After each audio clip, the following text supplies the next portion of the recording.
GearWebsites.com is your source for firearms-based playing cards and books. We also have mugs, shirts, and posters with designs that we've made live. Of course, we have patches. Every Friday is Free Patch Friday. We appreciate your support. Thank you for shopping at GearWebsites.com. All right, welcome. I think it's just me and Milsurp Duo today, so maybe it'll be a short show. I don't know if you got any specific questions or anything still got to do last minute, but been going live each week with Clover Tack and talking about SHOT Show, getting people aware and informed of what the show is all about, and offering folks who might be interested in attending some insight, for those who are attending some hints and tricks and tips, and then anybody who just doesn't even know what the thing is, some awareness of it. Got Two Lad Moo out there, so again, I don't think Clover's going to show up today, or if he does, don't know when. So if you got any specific questions, of course, we got less than a week now, and I don't really script stuff, so that's why we've got the open format. Sometimes it works, sometimes it doesn't. Unlike folks that need to hide behind preparation and planning, I don't.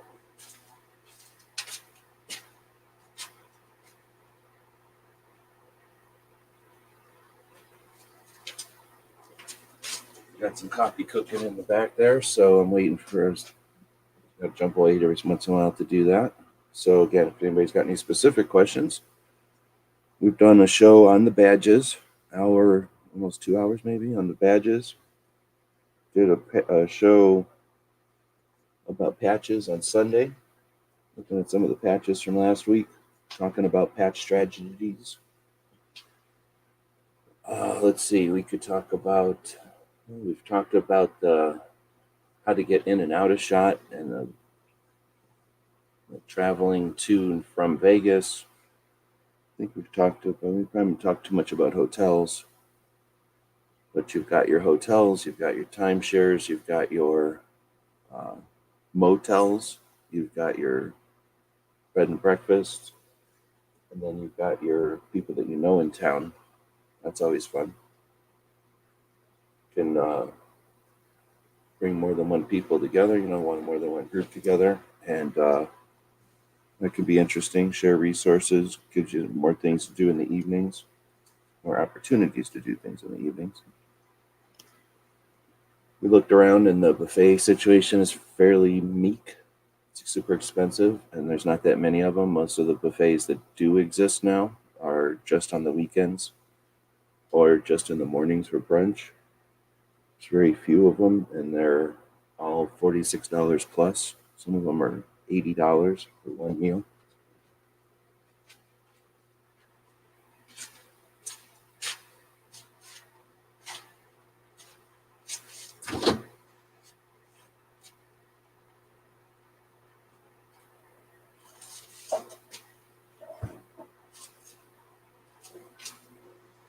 So without Clover, I can just go bounce back and forth here, but I've got my coffee cooking over there, so I'll be walking away to mess with that every once in a while.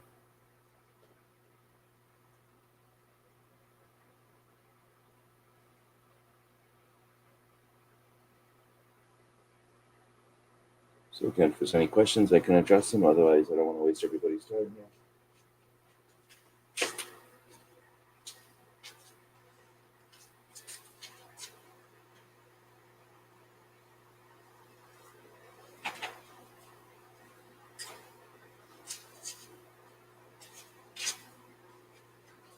Definitely not getting paid by SHOT Show here. In fact, there's not much support for talking about SHOT Show at all, except for from people that appreciate it. Most people feel like it's some sort of popularity contest or some sort of you got to be this cool to get in. People that don't want to put in any effort, don't attempt to put in any effort, don't realize you can work for a gun shop, you can work with a gun shop, you can work with a manufacturer, you can work for a manufacturer, you can work adjacent to a manufacturer or a gun shop. You could work for the industry, you could work for SHOT Show, you could work for someplace in Vegas, you could cook, you could clean, you could build, You could organize. You could be a cop. How many cops are in that place that are on the job that are working to just facilitate 70,000 people hanging around with each other? About a million different ways to get into SHOT Show, but a lot of people see it as you're not invited with a big check to pay the bills, then you're somehow offended by that. But anyhow, so there's a lot of people that don't want to hear about it. There's people that act like they don't care about the industry or the people in the industry, so they don't want to hear about any of the behind the scenes. So like I say, there's not much to gain by talking about Cha-Cha. Of course, you do get to go in and see all the different stuff, which is handy when you see it in the context of industry instead of sales. You do get to see it in a format, in a way that you get to experience the model differences and the makes and differences between the different things a little bit easier.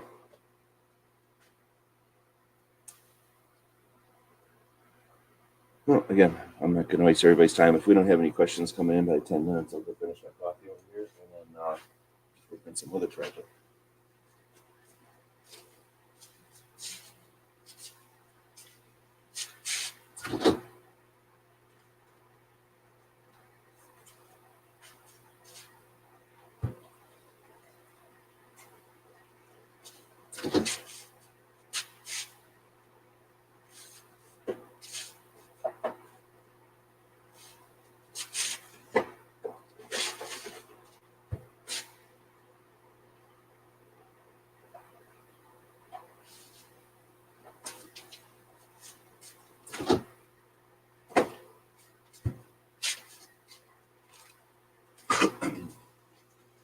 So I mix up some instant coffee and then I pour a little bit of that into a cup, big metal cup, and then I throw some of that hemp milk in there, which is pretty gross. And then I'm waiting for some water to get hot and I'll mix that all together. Let's see, Street Fighter's saying for the bigger brands that already have a great brand visibility by ambassadors, how do you suggest an initial intro? Oh, for big brands? Let's see. I wouldn't say it's like no no potential for the big brands, but the relationship you're going to have with a big brand is different than a relationship you're going to have with a small brand. Right? Makes sense. So if you've got a company that's owned by somebody and there's a board or a group of people that run the thing, and then you've got I don't know, levels of different levels. You've got the management level, you've got the people that are in the board, and then you've got the people that are building or doing the marketing. As soon as there's multiple levels, then you're going to only have you're only going to have certain relationships. So one way to look around is to see, especially at this point in 2023, take a look at what kind of relationships they have with their other, if you want to call them ambassadors. If they're calling them ambassadors, then there's probably a protocol or something. I'll be right back.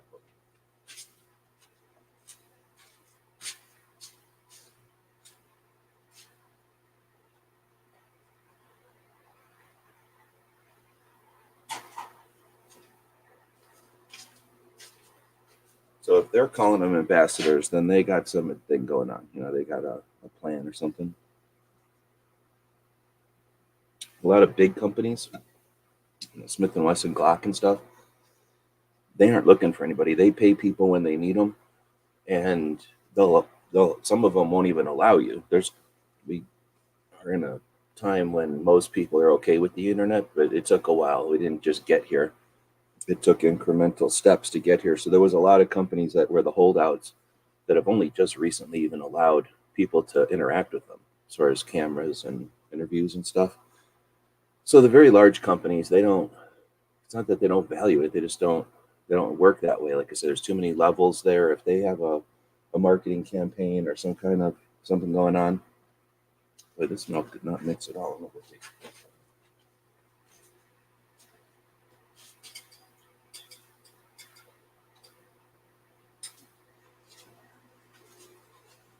When I keep putting stuff in the coffee, I think I'll just start drinking it black all the time. All right, so if they've got a bunch of people that they've hired, then they got their own thing going on. And if they, like I said, they'll now allow, most of them will allow people to take pictures of their stuff, and they'll do interviews and they'll talk to you and stuff, but they're only going to respond to what you offer. So if you offer them something, I don't know every situation that's out there. So it's possible that they might be working with X amount of people, but they wanted to bring on, another Y number of people, and then, they're open to Z opportunities or something. That's possible. The big companies have the resources to do that, both with money and personnel. Some of them have open enough marketing strategies and stuff. Some of them are very rigid in their marketing ideas. Like, they want to do this and you're in the way. You're not helping them. So they're going to let you do what you want to do, but you better get out of their way, and they're not going to assist you. Others are more open to that, creative. Like, the person probably making the decisions has the interest to do something with a lot of people, and then they might be more open. There's some of the knife companies are like that, where they don't tend to pick, I don't think, it's hard to say because I guess I'm not in that community, but it doesn't seem like the knife companies pick one or two people as much as just give out a bunch of stuff and let people play with the stuff, and then a bunch of people own their stuff and review it, and we have some sort of relationship with the companies. I guess there's a factor there that knives cost $50 or less usually, or $100 or less for sure, where guns cost $100, $200 or more for sure. So that can be a factor, how much the item is. Trying to talk to night vision people, it's a little different than trying to talk to somebody who makes a portable toilet or something for camping. So you've got trying to get a relationship with a big company. So you got the big companies that don't need anything and they're not looking for anything, and just have realistic expectations of how you're going to interact with them. They're not going to be standoffish or mean, but they're not necessarily interested in adapting to everything everybody needs. Some of them are. So that's the first thing, is just, I guess, realistic expectations. Now, without specifics, I would say with the expectations, if you want to do a review of something like a giant company, and that's one of your projects for the year, you can go get all the content you want at SHOT Show and maybe even get a relationship going with them. But as far as expecting to have somebody who gives you their phone number and is going to be on a show every month with you, that might be outside the realm of what they can do. But I don't want to prohibit or prevent you from asking that either. It's SHOT Show and people are doing business. It's not a gun show where you're distracting them and asking them to do something that's off tangent from what they're there for. So if they're there for doing business, and you ask them on a Monday, they might be like, here's the answer. 3 days later, after whatever experiences they have at SHOT Show this year, they might have a different answer. Now, it might be plus or minus. You might go in there on Monday or Tuesday, I guess, and they might say, oh, yeah, I'm really interested in working with you. But after about the 100th time of saying that to people, they might go, you know what, I can't work with everybody, so we're going to have to make some different decisions here. They might go to dinner on Thursday as a crew and decide, after the feedback we got from SHOT Show this year, we have too many people trying to work with us, so we're going to set the barrier this high, and we're going to let most of the people know, too bad, but we've chosen to go this way. Might be the other way. They might have said, hey, you know what, we're not going to work with anybody unless they're this big, and then they get crickets at SHOT Show, nothing. So by Thursday, they might be saying, you know what, we'll work with anybody. And so I say, you got to be open. You can't go in there with any kind of expectations or any kind of assumptions, because things are going to change. The only assumption you can have is that things are going to be dynamic. They're going to be fluid.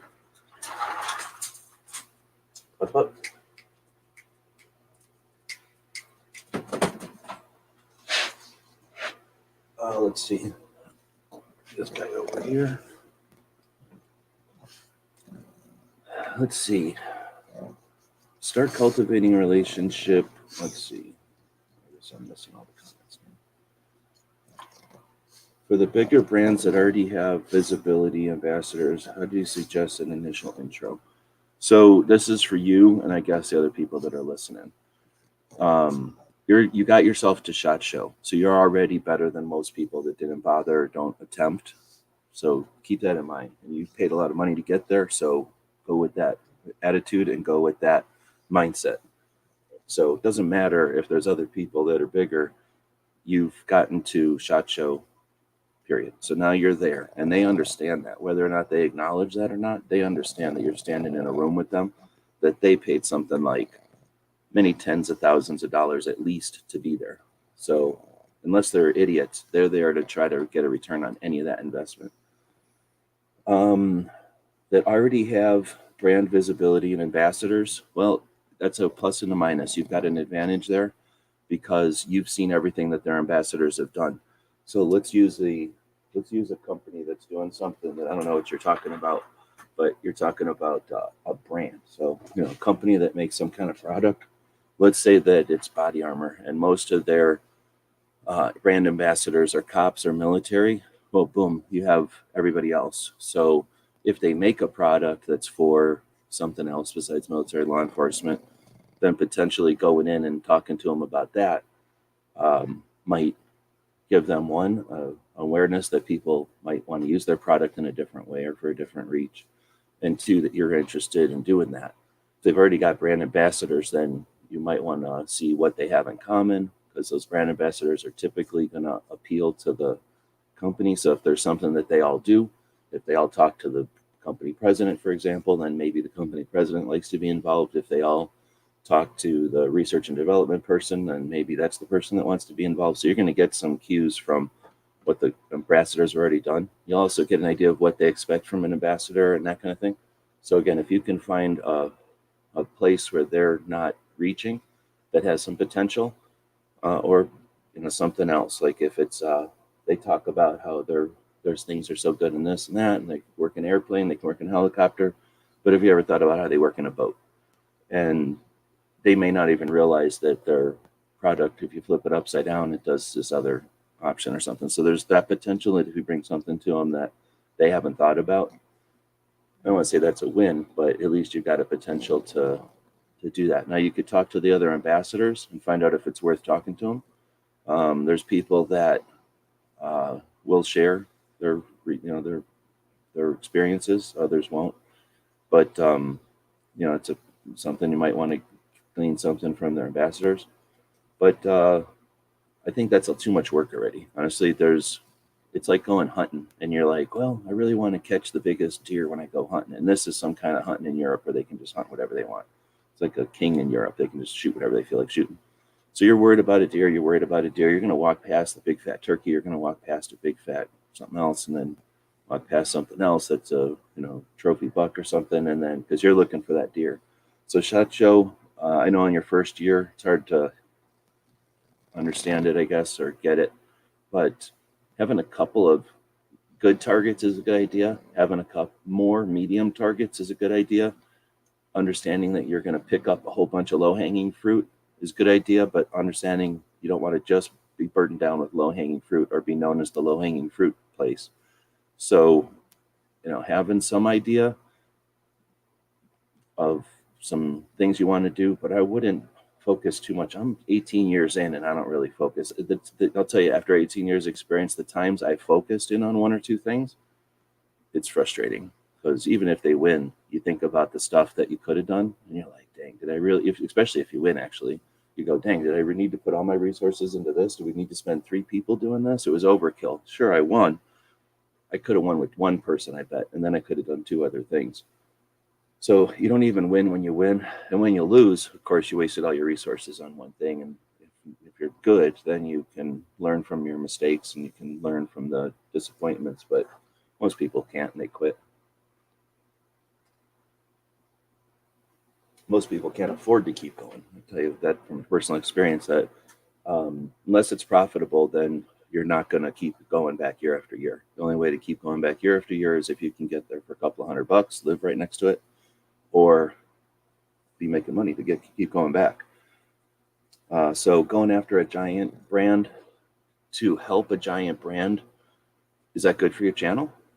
To take a bunch of your time and effort that you're spending money on to promote a company that's huge and doesn't even appreciate or give you any kind of acknowledgement or any kind of thank you in any shape or form for the work you've done, it's up to you. Is there money in the big run to do that? I don't know. I haven't done my channels that way, so I don't know. You'd have to talk to somebody who has. But just as far as your own sanity and your own mindset, I'd say, the big ones are there. Shine, and if they come to you, awesome. But there's lots of other opportunities besides the big places. But I don't know which one you're talking about. If you're talking like a Smith & Wesson or a Colt or something, it's possible, again, to get an in or get a contact that's good, that's going to be there for a while, that might have been there for a while. And once you have that one contact with that one person and they understand what your project is and they dig it, you're in with the big company, period. So I know people that are in with Glock. I know people that got a slew of guns from Glock after meeting Glock people once. A lot of guns, like 2 of each model for a year. Like a lot of guns after meeting them once.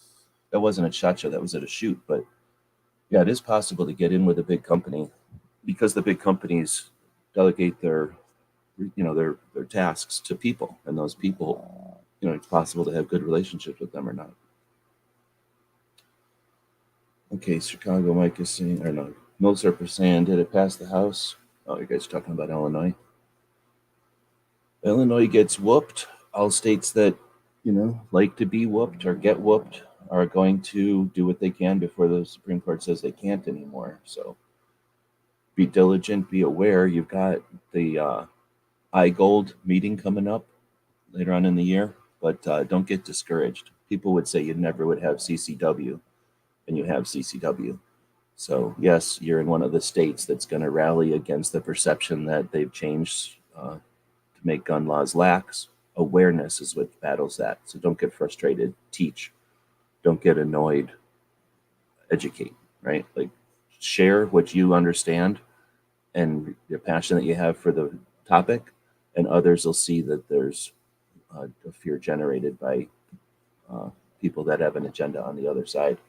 So I know it's easy to say from this angle, but I understand completely what you're going through over there.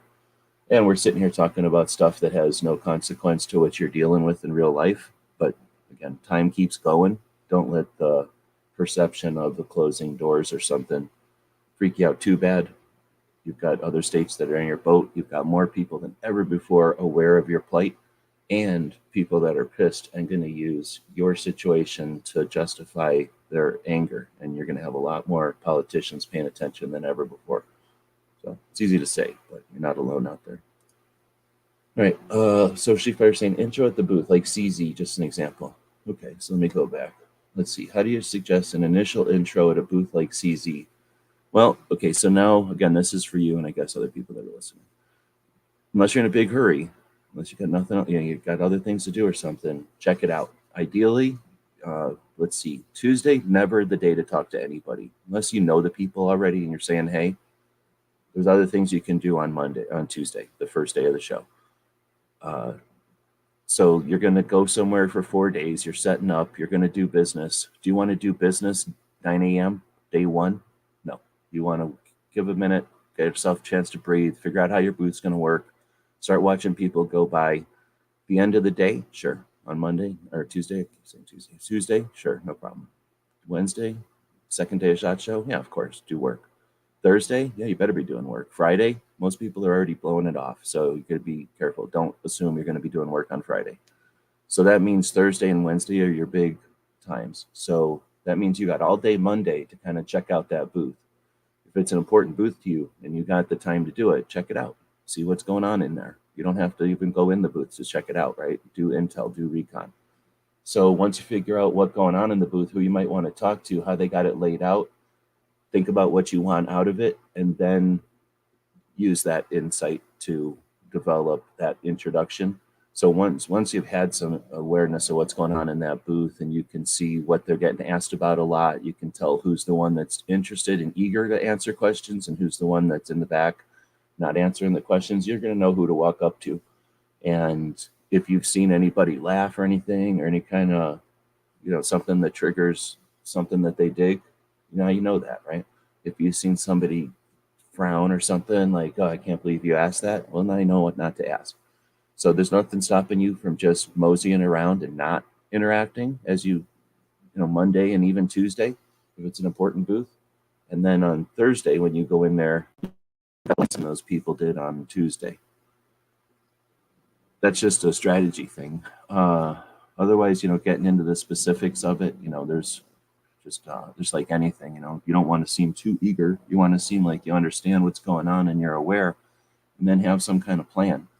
Best case scenario is they go, wow, I had no idea that blah, blah, blah. And you just brought it to our attention. What can we do to help you? And now you just don't want to go, oh, shucks, thanks. Can I take a picture or can I get a selfie? Instead, you want to be like, hey, I've got an idea. How about $100 a month to support our project? And then what we'll do is XYZ. And now you've got $1,200. $100 a month, someplace is trying to CZ. What do you think their advertising budget is? Let's see. It goes to saying it'll be tough. Start cultivating the relationship, but understand it may take a couple of years. They have pick of the litter, and you have to stand out, because that's one way of thinking of it. Especially on a company that's going to have a lot of attention, a lot of interest. They probably do have to start scrutinizing. I don't know if it'll take a couple of years. Unless if you just walked up and said hello, and then walked away, said hello, walk away. It'll take a long time before someone recognizes that you're a repeat person that walks up and says hello. But you come up, you say hello, you have something interesting to say, you have something along with your business card, ask specific questions that they haven't heard before. Now you're the person, a little bit different.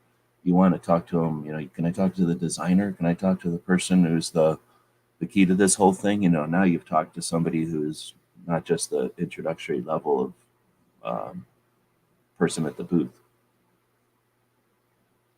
I was saying most of the big brands hire media companies to do their stuff. They don't necessarily need YouTubers. I don't say most. Some big companies do that, but like I say, I know people who've walked up to Glock and walked away with a gun for themselves and a gun to give away of each of their models from talking to them once at one shoot one time.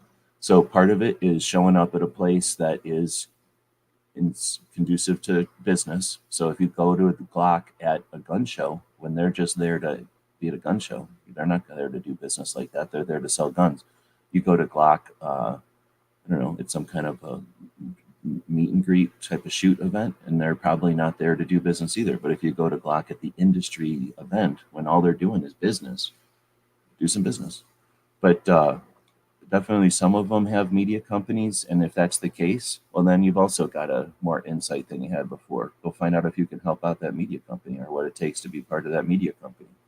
Could be a good decision. I'm not going to say they're all bad decisions, or all good decisions, but that's a potential. Again, if they've set it up so that this is who we talk to, then go talk to them or go be part of them. And then you almost got to sure thing, especially if you join the company and go, hey, I'm here to talk to XYZ. And they're like, oh, goodness, thank you, because we haven't gotten anybody who wants to work with XYZ. Everybody here is interested in body armor. You're the first one that wants to talk about tasers or something like that.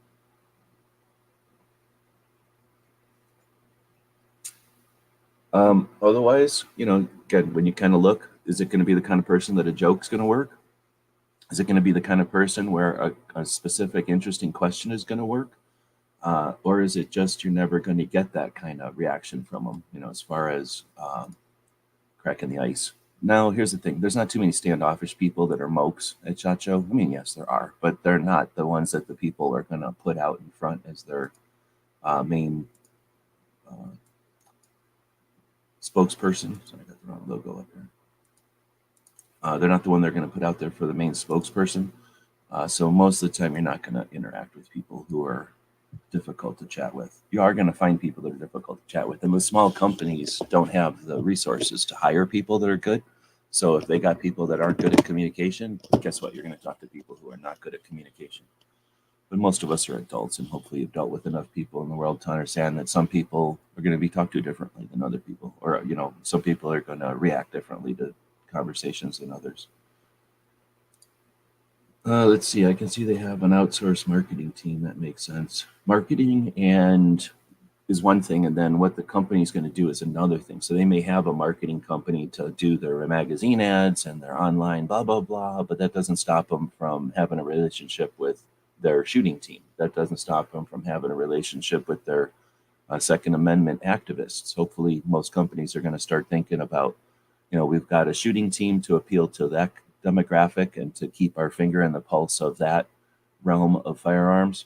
We may have a hunter or two on board, professional hunter, hunting guide, somebody who hunts a lot, somebody that's in that realm that keeps us up to date and gives us a presence over there. Well, do they have a Second Amendment activist on board?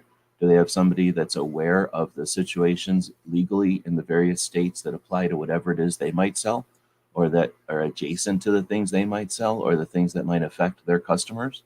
So if you can walk up to a company and go, hey, who's your Second Amendment person? Who's the person that is your liaison with the awareness community out there, the people that try to prevent suicide by making the barriers to mental health lower, to get more people the help they need so that gun deaths are down so that they can't use those against us. Who's your person that deals with that realm?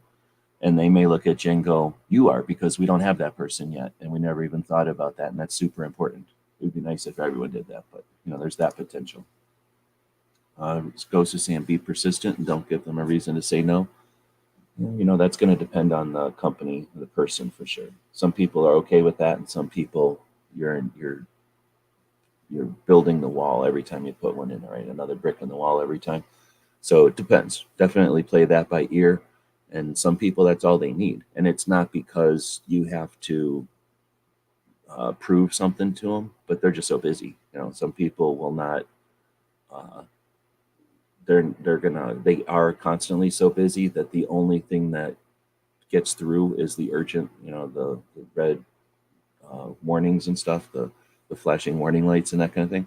So it's possible that, depending on the person, if you can read them that way, that they're just going to need that persistence that isn't bugging them, but just realizing that they have a lot going on. And here's the thing. In reality, you're trying to get people that you're going to be working with. Do you want to work with people that only can deal with the warning light that's on all the time, the constant persistence to get a hold of them? Or do you want people that have, that are just doing it at a different level where you don't have to knock for half an hour to get them to open the door? Depends on where you're at and how important that company is to work with. But there's definitely companies out there that have been efforts and frustration on every level over the years. Jump in for Clover. I don't know if he's jumping in. I don't think he is. So it's already half an hour through, but thanks. Let's see. Goes to Sam. Best thing you can do is introduce yourself to the big companies, but focus on the smaller companies that need your help. I don't know. I guess that's a strategy. This is people their first year. How much help are you going to be? I would say, you're not going to walk in and be like, I'm the solution to your problems, but you might be able to walk in and go, hey, I'm looking at things in a different way, or I'm reaching audiences that you may not be aware of, or something like that. So they may not know they need your help, and that might be an angle for a shot as you're walking around. See where your what you offer, how what you offer applies to their situation. Let's say there was that crossbow place last year. I think they're out of Australia or someplace, but they make crossbows that have like a magazine, a spring-loaded deal that kind of has a bunch of crossbow bolts on the top, and every time you crank it back, another one drops down into place. Kind of an interesting little deal. And you could cock the stock on it to bring the bow string back. So it's kind of an automated little crossbow thing. It was pretty neat. But somebody who does a CCW channel, is that gonna land real well? But how do you know? So that company that's out of Australia that's got a tiny booth, paid a bunch of money. What do they expect? A whole bunch of crossbow channels to show up at SHOT Show? So they're looking for gun shops, and the media that comes by is probably a wild card for them.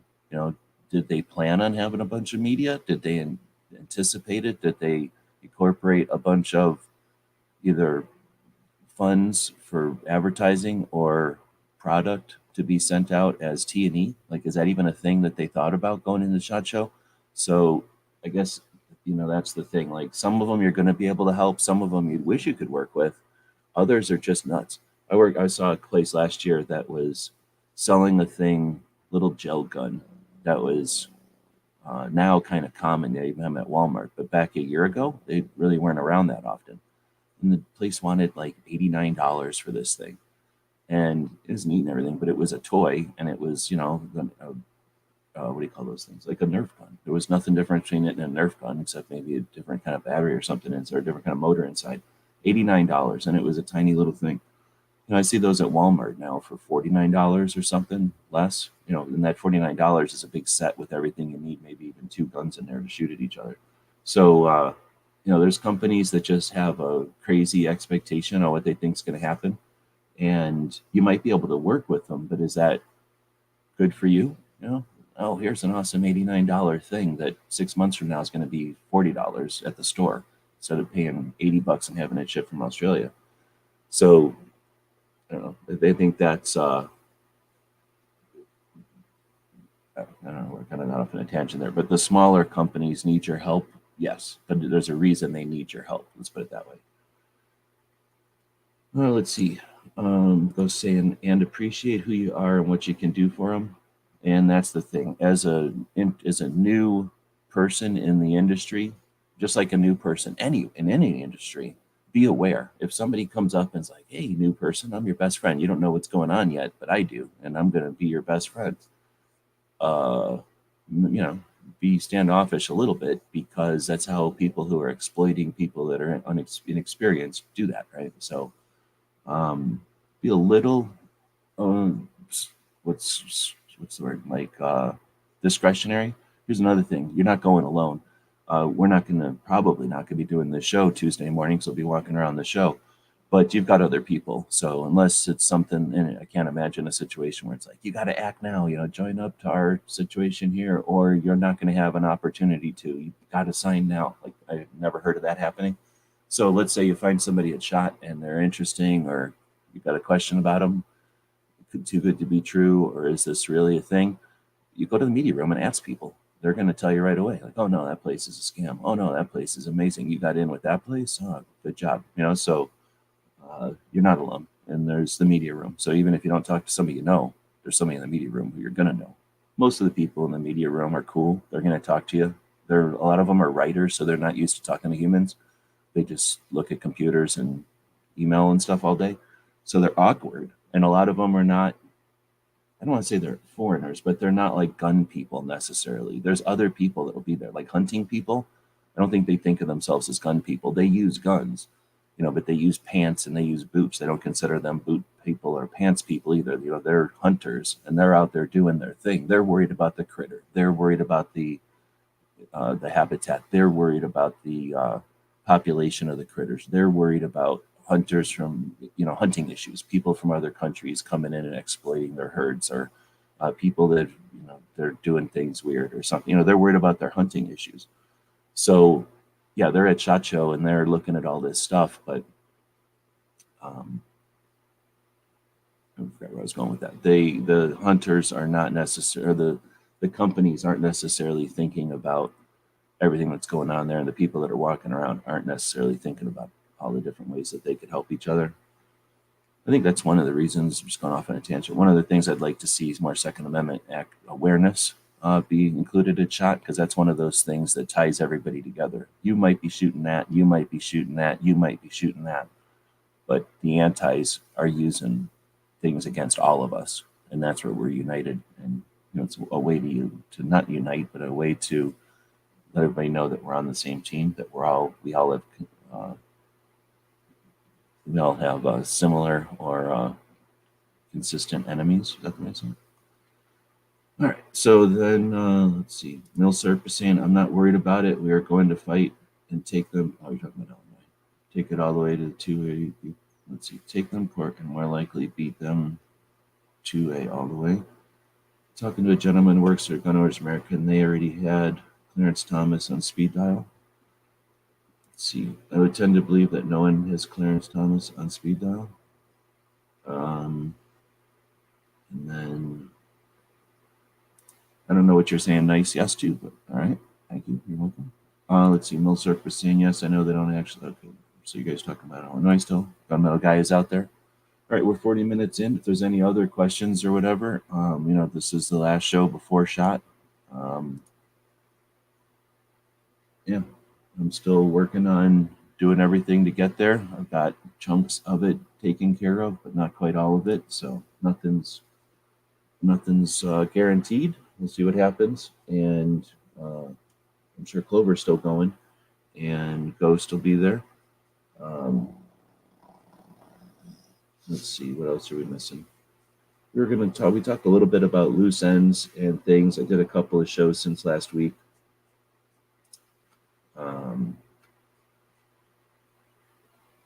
I was going to find out about the who asked? Somebody asked me. Oh, I got asked about the NSSF breakfast.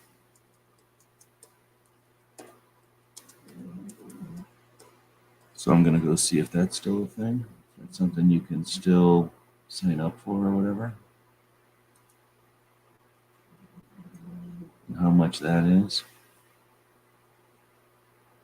How's Derper still going? It says be ready for rain.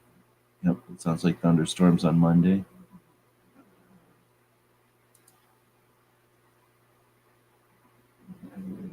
Let's see. So I got to go to. I guess I'll put SHOT Show in here.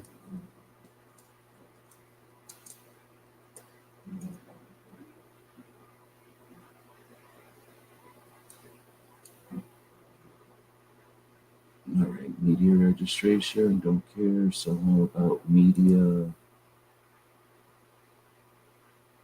policies, exhibitor, press room resources, newsroom, events maybe? View all? So does anybody know about the NSSF media breakfast?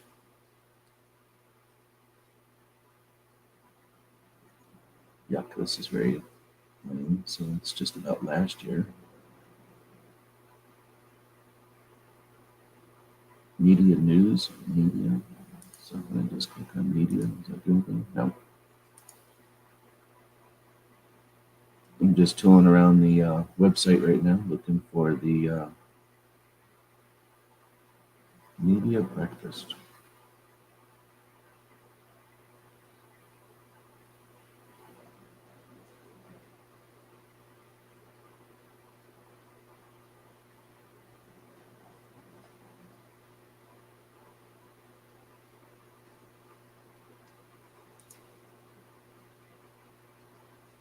All right, well, there's a lot of dead air, so we won't push it.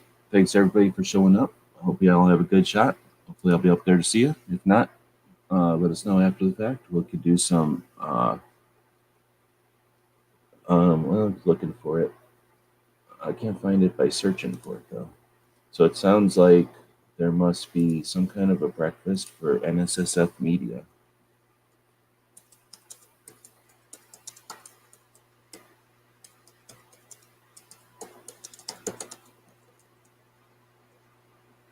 Type in the whole thing here. So, SHOT Show, NSS, I'm just coming up to the media page. I'm not finding, oh, here's events. Oh no, it's just saying SHOT Show is an event. Thanks. So NSSS, of course, is the company that is the industry liaison between government and the industry. They do some other things. They also host SHOT Show. They run SHOT Show through promoters, people that do conventions for a living, and then they host these different events. And one of them, evidently, is a SHOT Show specialty lubricant. So I'm looking at the different. I don't know where I'm supposed to find this now. So I'm looking at the different parts of the website here, looking at the different events and things.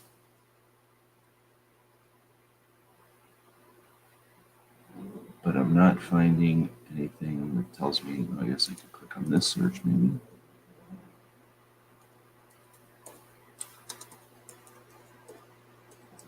There's been different kind of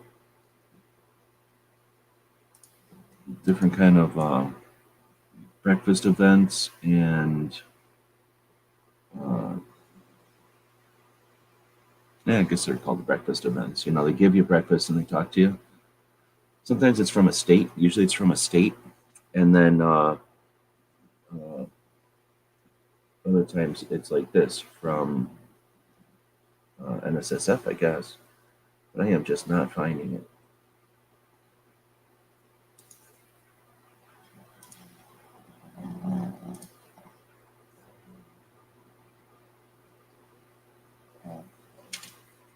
I'm going to ask where they found about it. Where did you find the NSSF breakfast?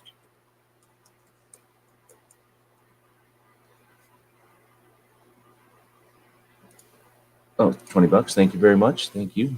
Much appreciated. And yeah, if we get up there, we'll definitely be saying hey. Can't wait for the post-shot show from everybody. We'll see if everybody gets together. It's been tough getting people together before shot. Chris from 740, hopefully he'll have some kind of after show. He's got a bunch of, he had the show for all the people that went for the first time. Be curious and interesting to hear how they, what their experience was like. Okay, it must have been an email.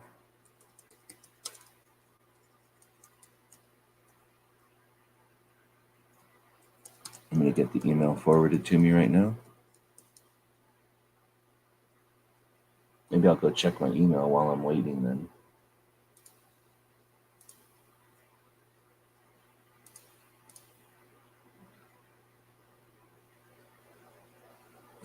Jump over here. And I've kind of got into a bind here, so trying to get everything figured out. I've got most of it, but not quite everything. So I'm going to type in breakfast in my email and see what happens.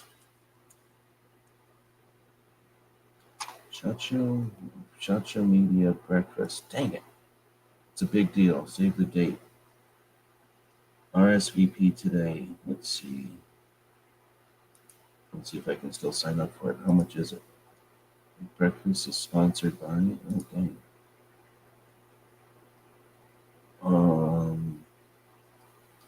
Oh, snap. I gotta have somebody else fill it out. Oh, snap. I'm in. All right. So, yeah, it's an email. So, here's the deal. It's an email.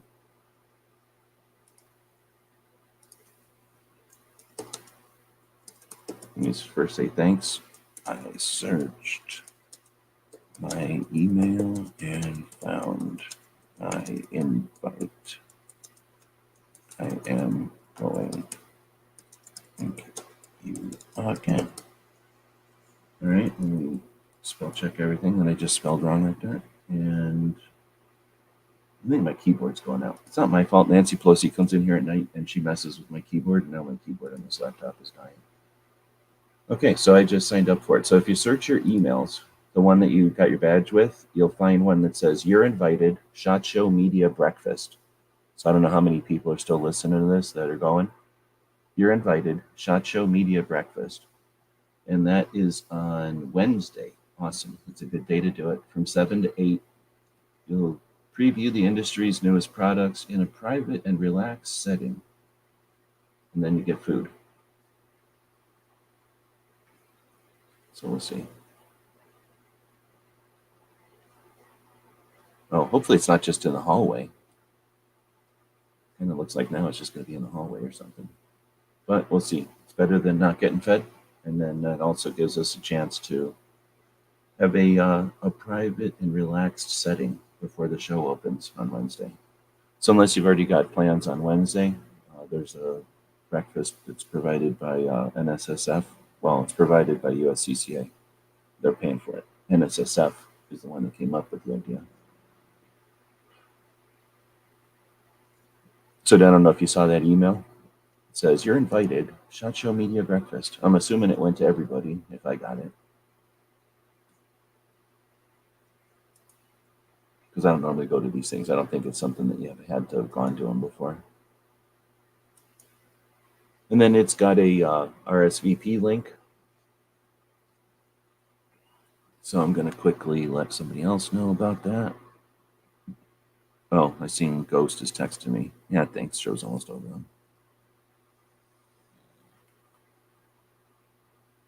Let's see.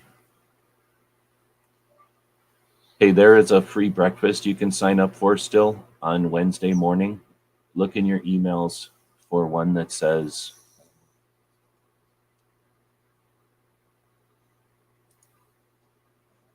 I do close my email.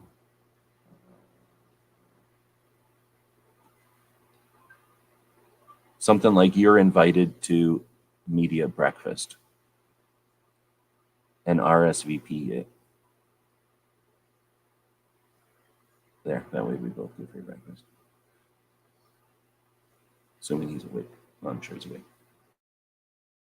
Assuming you can check your email right now.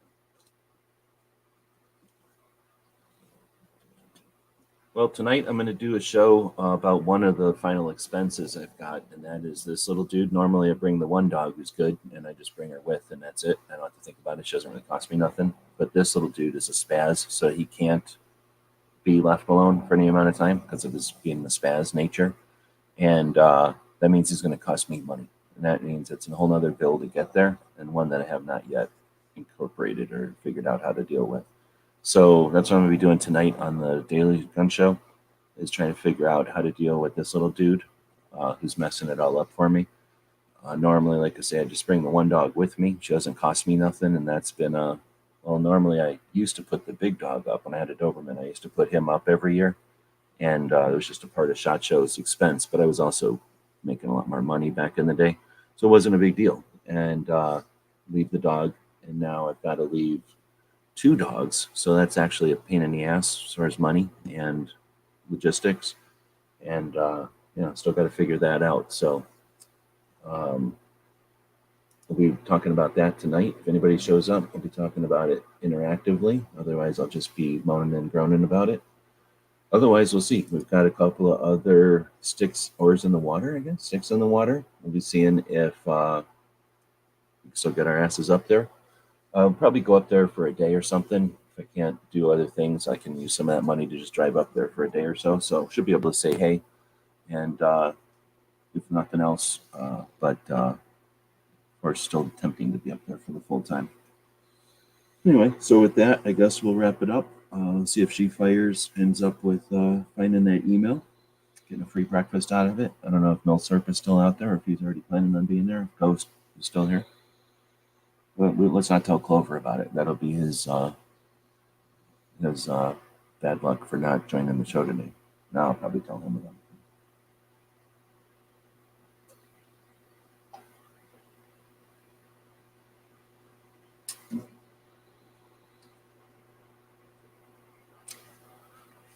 So how many people do you know are paying attention to SHOT Show? That's an interesting question. I should have asked that one when we had actual people here. And, both people go it and people that aren't.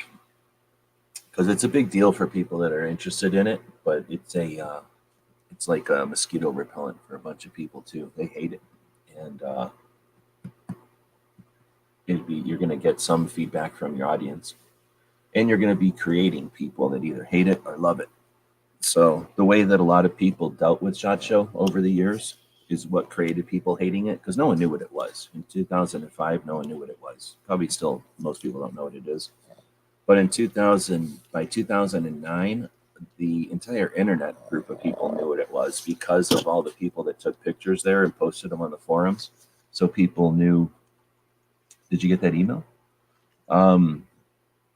People knew what it was and expected things from it, like new reviews. And there was no interviews back then. I mean, if the interviews were us talking to people and then repeating it in the forums, there was no bloggers really or anybody.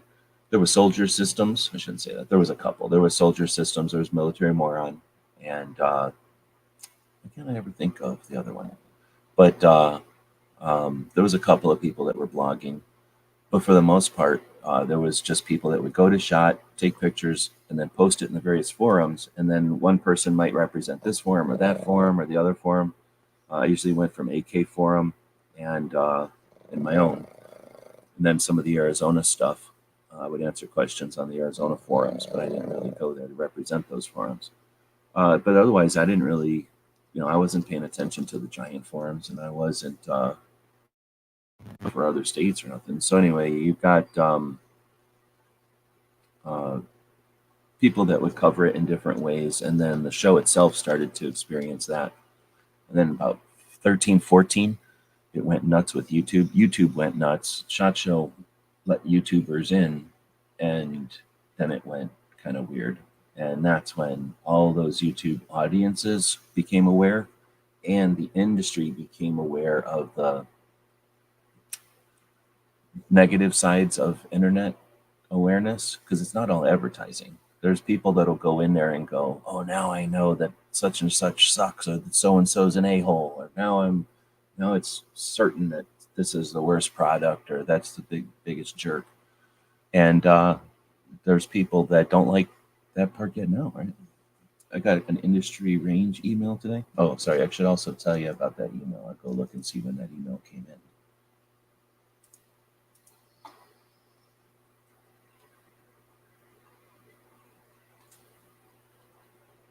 Gonna go back to that email because it was a while ago. It was not a new email. Let me type in breakfast again. I just typed in breakfast and found it.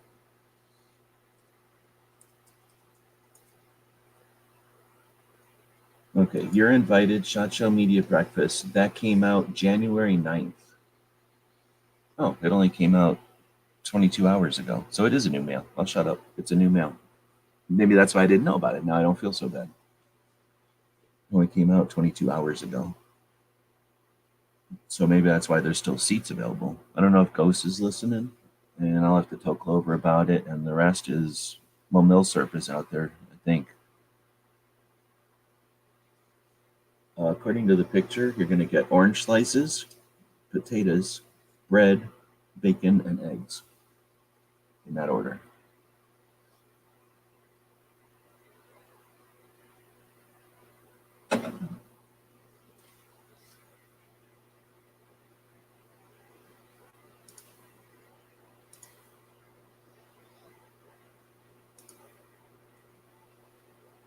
Well, let's see. What is this? Oh, riding shotgun with Charlie. Uh-oh. Well, what would be cool to have at SHOT would be a 2A summit. So one of the things we came up with, so I'm just finding out if y'all got emails about the breakfast. It says, the email says, where'd it go? It says, you're invited, SHOT Show Media Breakfast. Came out 10 a.m. yesterday. If you're interested in going to a breakfast for free, where they talk about all the products, I guess. I think it sounds like they're going to just tell you about all the different products while you're eating, but it also says relaxed and private setting. So hopefully that means you can also just sit there eating. Kind of curious about where this is going to be. It might be in that area that's a bunch of windowed areas, and it might just be sitting there on tables or something. You got to stand there while you eat or whatever. So we'll find out. Well, there's Gizzard. Gizzard, you know about the breakfast on Wednesday morning? Email just came out yesterday about it. All right, so Jacob threw in $2. Thank you very much for that. And he said, I'm excited about the new Hi-Point 10 millimeter. Oh, I forgot about that one. So I made a list over on the Substack of all the guns that I'm aware of that are coming out. Is the Hi-Point 10 going to be at the show? Or is that just a theory? Or, like an assumption, I guess. I'll put it on my list anyway, though, to go check out. Let's see, so easier to go over here and grab the thing. Oh, you did not get an email about it. I wonder if there's some kind of, they're playing favorites or what's that called? Like how long you've been going or something?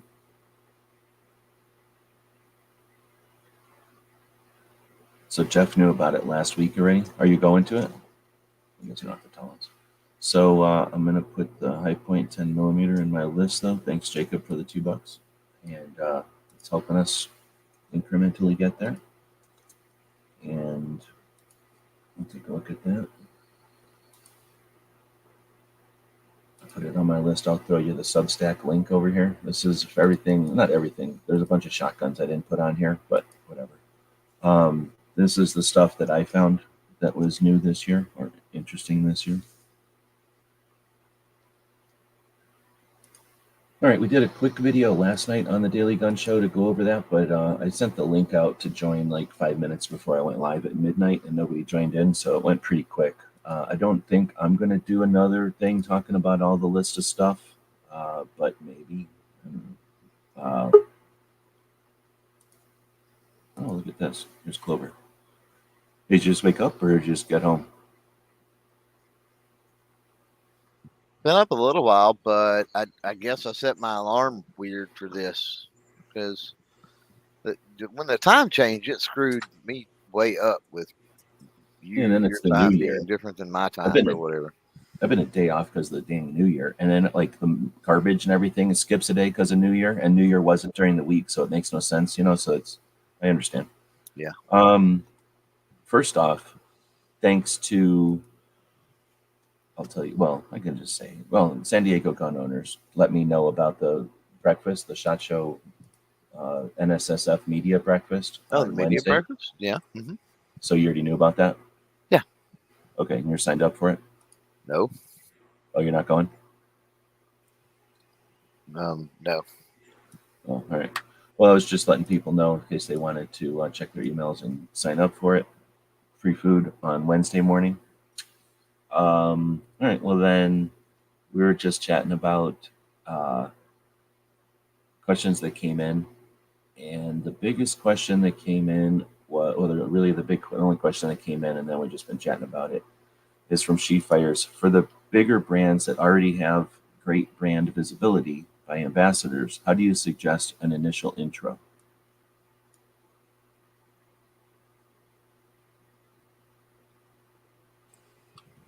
That's a good one. The bigger brands already have a great brand visibility. Well, as far as the intro, I mean, you do it just like you would introduce yourself to anybody else. I mean, I would not kowtow or cater to, be nervous around whatever, a bigger, larger company. I think that it's important to maybe know who those brand ambassadors or, other folks that they've worked with to kind of have an idea of who they are, and then know what sets yourself apart from those, right? Know what value you bring to the table that those folks are not. Because just because you're talking about a big brand and potentially big, well known in the space, whatever, ambassadors doesn't mean that they're covering all the bases. And, it may not sound like a big deal. It's like, okay, well, maybe, maybe 90% of, 80, 90% of the demographics that they're wanting to hit, maybe all that's being covered. But also, maybe there are demographics that they never thought about because you get companies that get tunnel vision. They don't realize the application of, product X, Y, and Z, whatever it might be in various fields or stuff like that. I've seen that. I've seen that over and over and over where, I would go in with Ghost just hanging out, and then I'd get to talking with the company, and for me, it boils down to being able to want to work with them. Do I want to that relationship, whatever. So a little different situation with this, but I have walked into booths, walking around with Ghost, and get into a conversation with whatever tactical company, whatever it might be, and it's like, have you ever thought about the people that are out, hunting coyotes at night? you know, hunting feral pigs. You ever thought about those folks and, their use? Oh yeah, we never thought about that. Man, we never thought about that, right? So it does happen. So, what you bring to the table is always going to be unique in some way, unless you're a grifter, unless you started your channel specifically to copycat somebody else, and that's exactly what you do is copy their style, copy their flow, copy everything about them.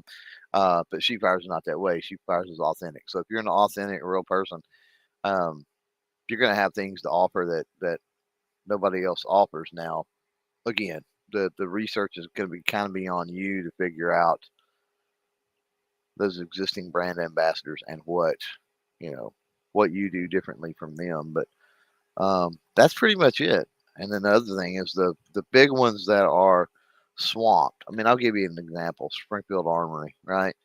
Um, that's one of them that it's you've got to weigh: is it worth very much time to pursue versus what at the end of the day you're going to get out of that relationship, um, versus what you think about the company and the products, and do you even want to pursue that? Just to pursue a larger company because it's a larger company. I would say pursue a larger company because it makes sense. Pursue a larger company because you are a um, customer, genuine fan, whatever, however you want to word that, I guess. Um, of that company, but even at that, when it comes to the larger companies, be ready for a hassle because there's a lot more hassle usually, whether you're talking sponsorship, whether you're talking T&E, whether you're talking whatever it might be, working with that company, because the larger the company is, the more hoops you got to jump through. You have to contact one person for your T&E, and then this person contacts you when that T&E shipped, and this person calls and hounds you about the content, and you're dealing with 18 different people, 20 different people, whereas with smaller companies, you have one point of contact mostly for all of it. So keep that in mind too. That sometimes what appears to be the benefits of the big huge company uh, are not once it gets down into the work and the hassle and what you have to deal with. So just all kinds of things you got to lay out there. I didn't expect to go that far, that deep on that that question, but yeah, that's my thoughts. Right on. Well, we pretty much went an hour just talking about that one. So Gizzard said it's helpful to know what's unique about your channel. Yep.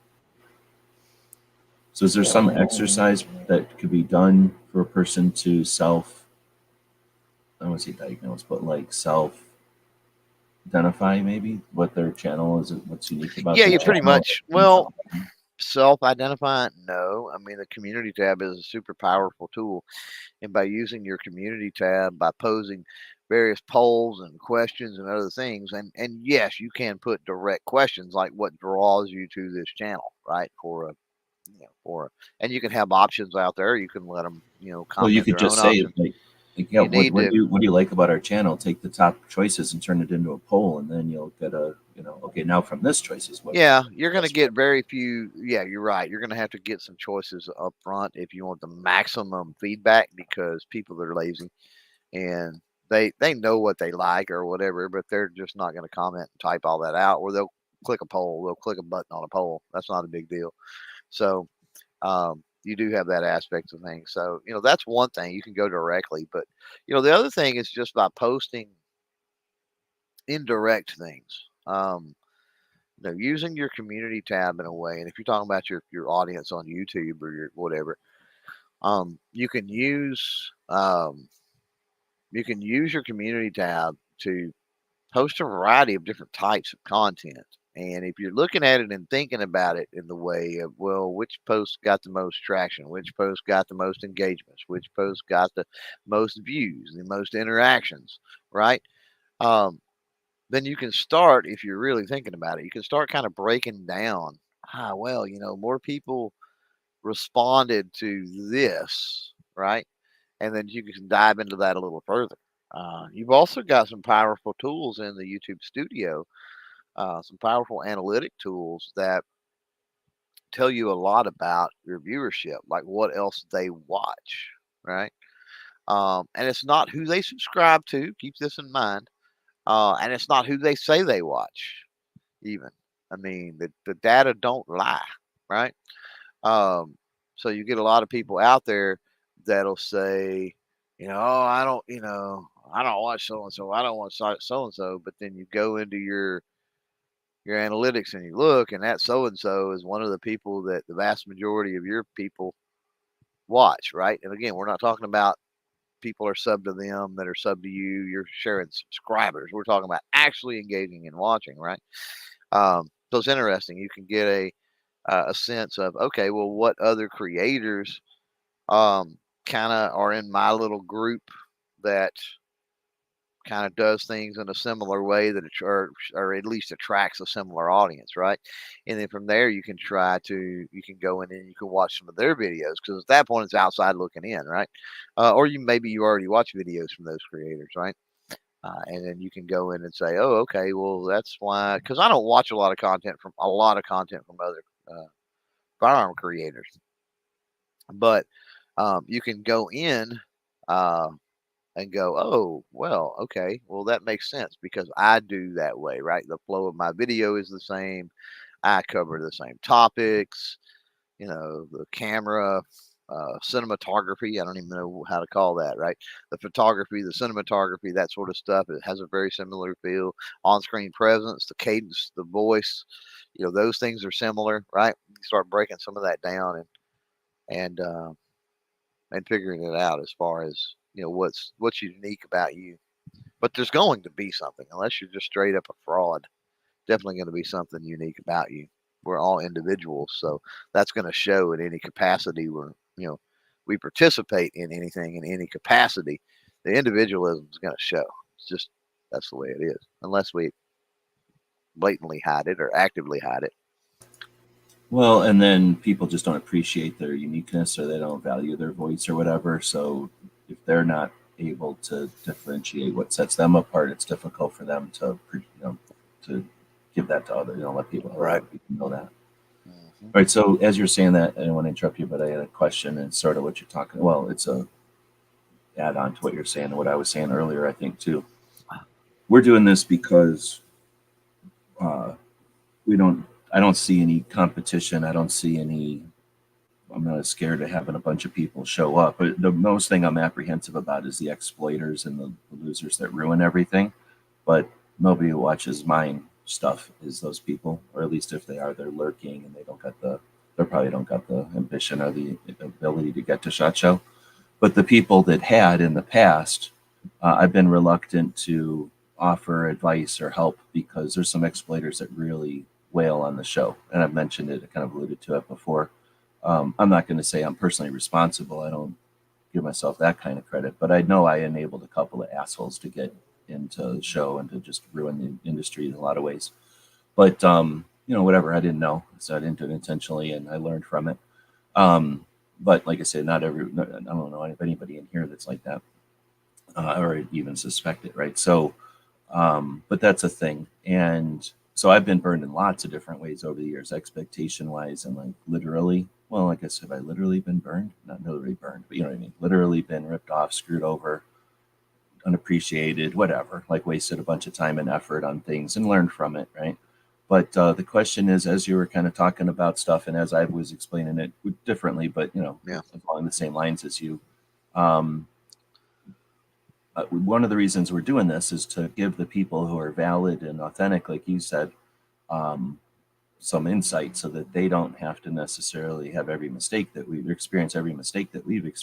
Now, we've experienced different mistakes, Coast and Gizzard and everybody else has all experienced different situations than we have. But there's some general things, or some, I might just say, like pitfalls or some potholes along the way that we're trying to give people some advice about, or some opportunities that you may not appreciate at the beginning, that we're trying to encourage you to be aware of. without, we're just mansplaining. We're not like actually taking the control and demanding or anything like that or requiring anything. But at the same time, anyway, so as Clover's advice was going in there, I was thinking in that realm of like, can you shield people from everything or should No. you? I guess is No. the bigger question. So Absolutely the question is, do you need to be burned in order to grow? And everybody's going to take Yep. burned a different way. But Yeah. do you have to feel the negative in order to understand the boundaries, or is it possible to succeed? And here's the thing. We've got at least one girl out there, and girls got it easy. They got a free ride. So at least in our industry, you may or may not realize this, but there's only going to be X amount of media there, and how many of them are girls? Ask yourself that. Well, I hate to say this, and this is outside looking in from the male perspective.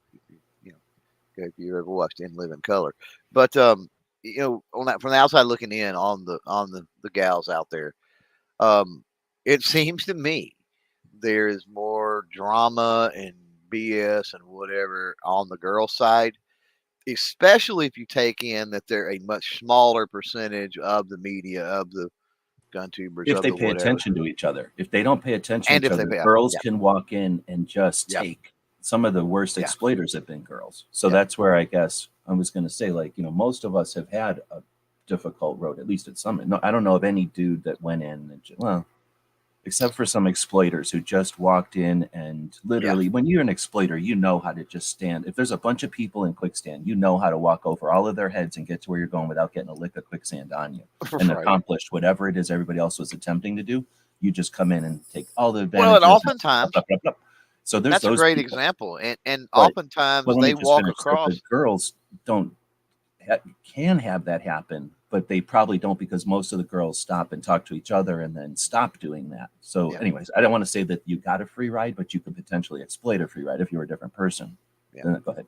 And how often are those people in the quicksand flailing so much because they're in the quicksand they don't even notice the person just walked over the top of them? Dude, they usually go, use my helmet, step on Right. my head, step on my head. He stepped Right. on my head. Right. Yeah, it's horrible. Yeah. It's like they don't even understand they're being exploited, right? They're Oh, they pay they're for so it. They bogged jump down or into it.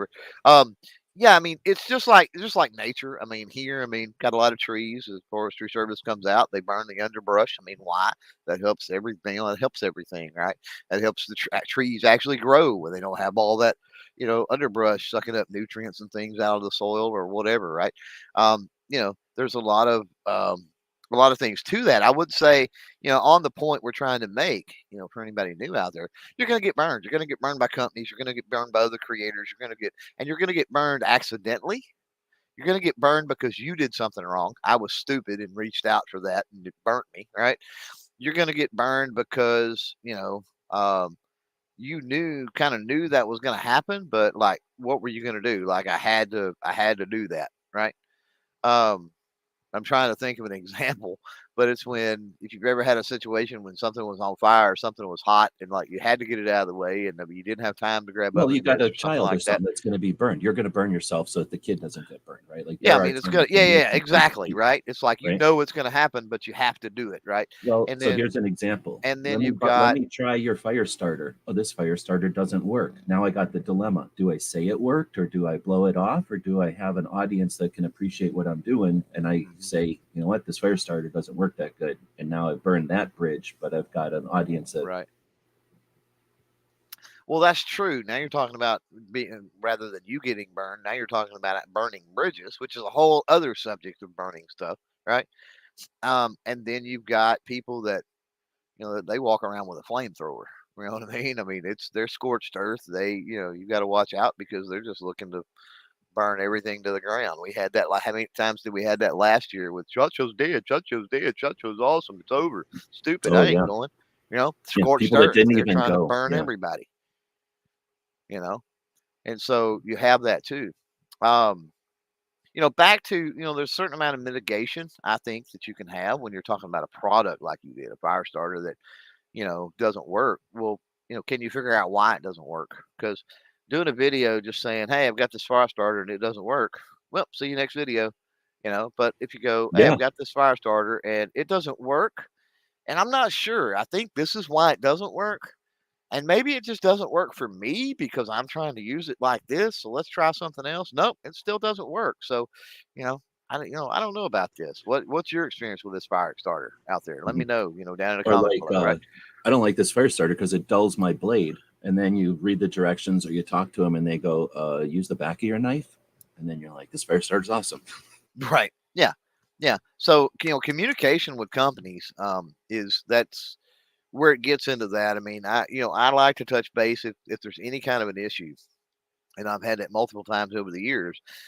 Sometimes it's me, sometimes it's just an accident. I mean, anything that's machined can have burrs, can have some type of little flake of metal or something like that that comes up to work somewhere. I mean, different things can happen.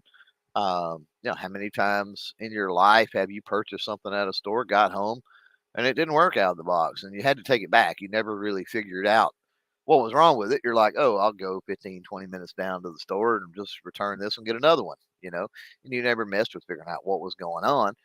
You just understood that sometimes you get a bad one, right? But for whatever reason, that doesn't translate over.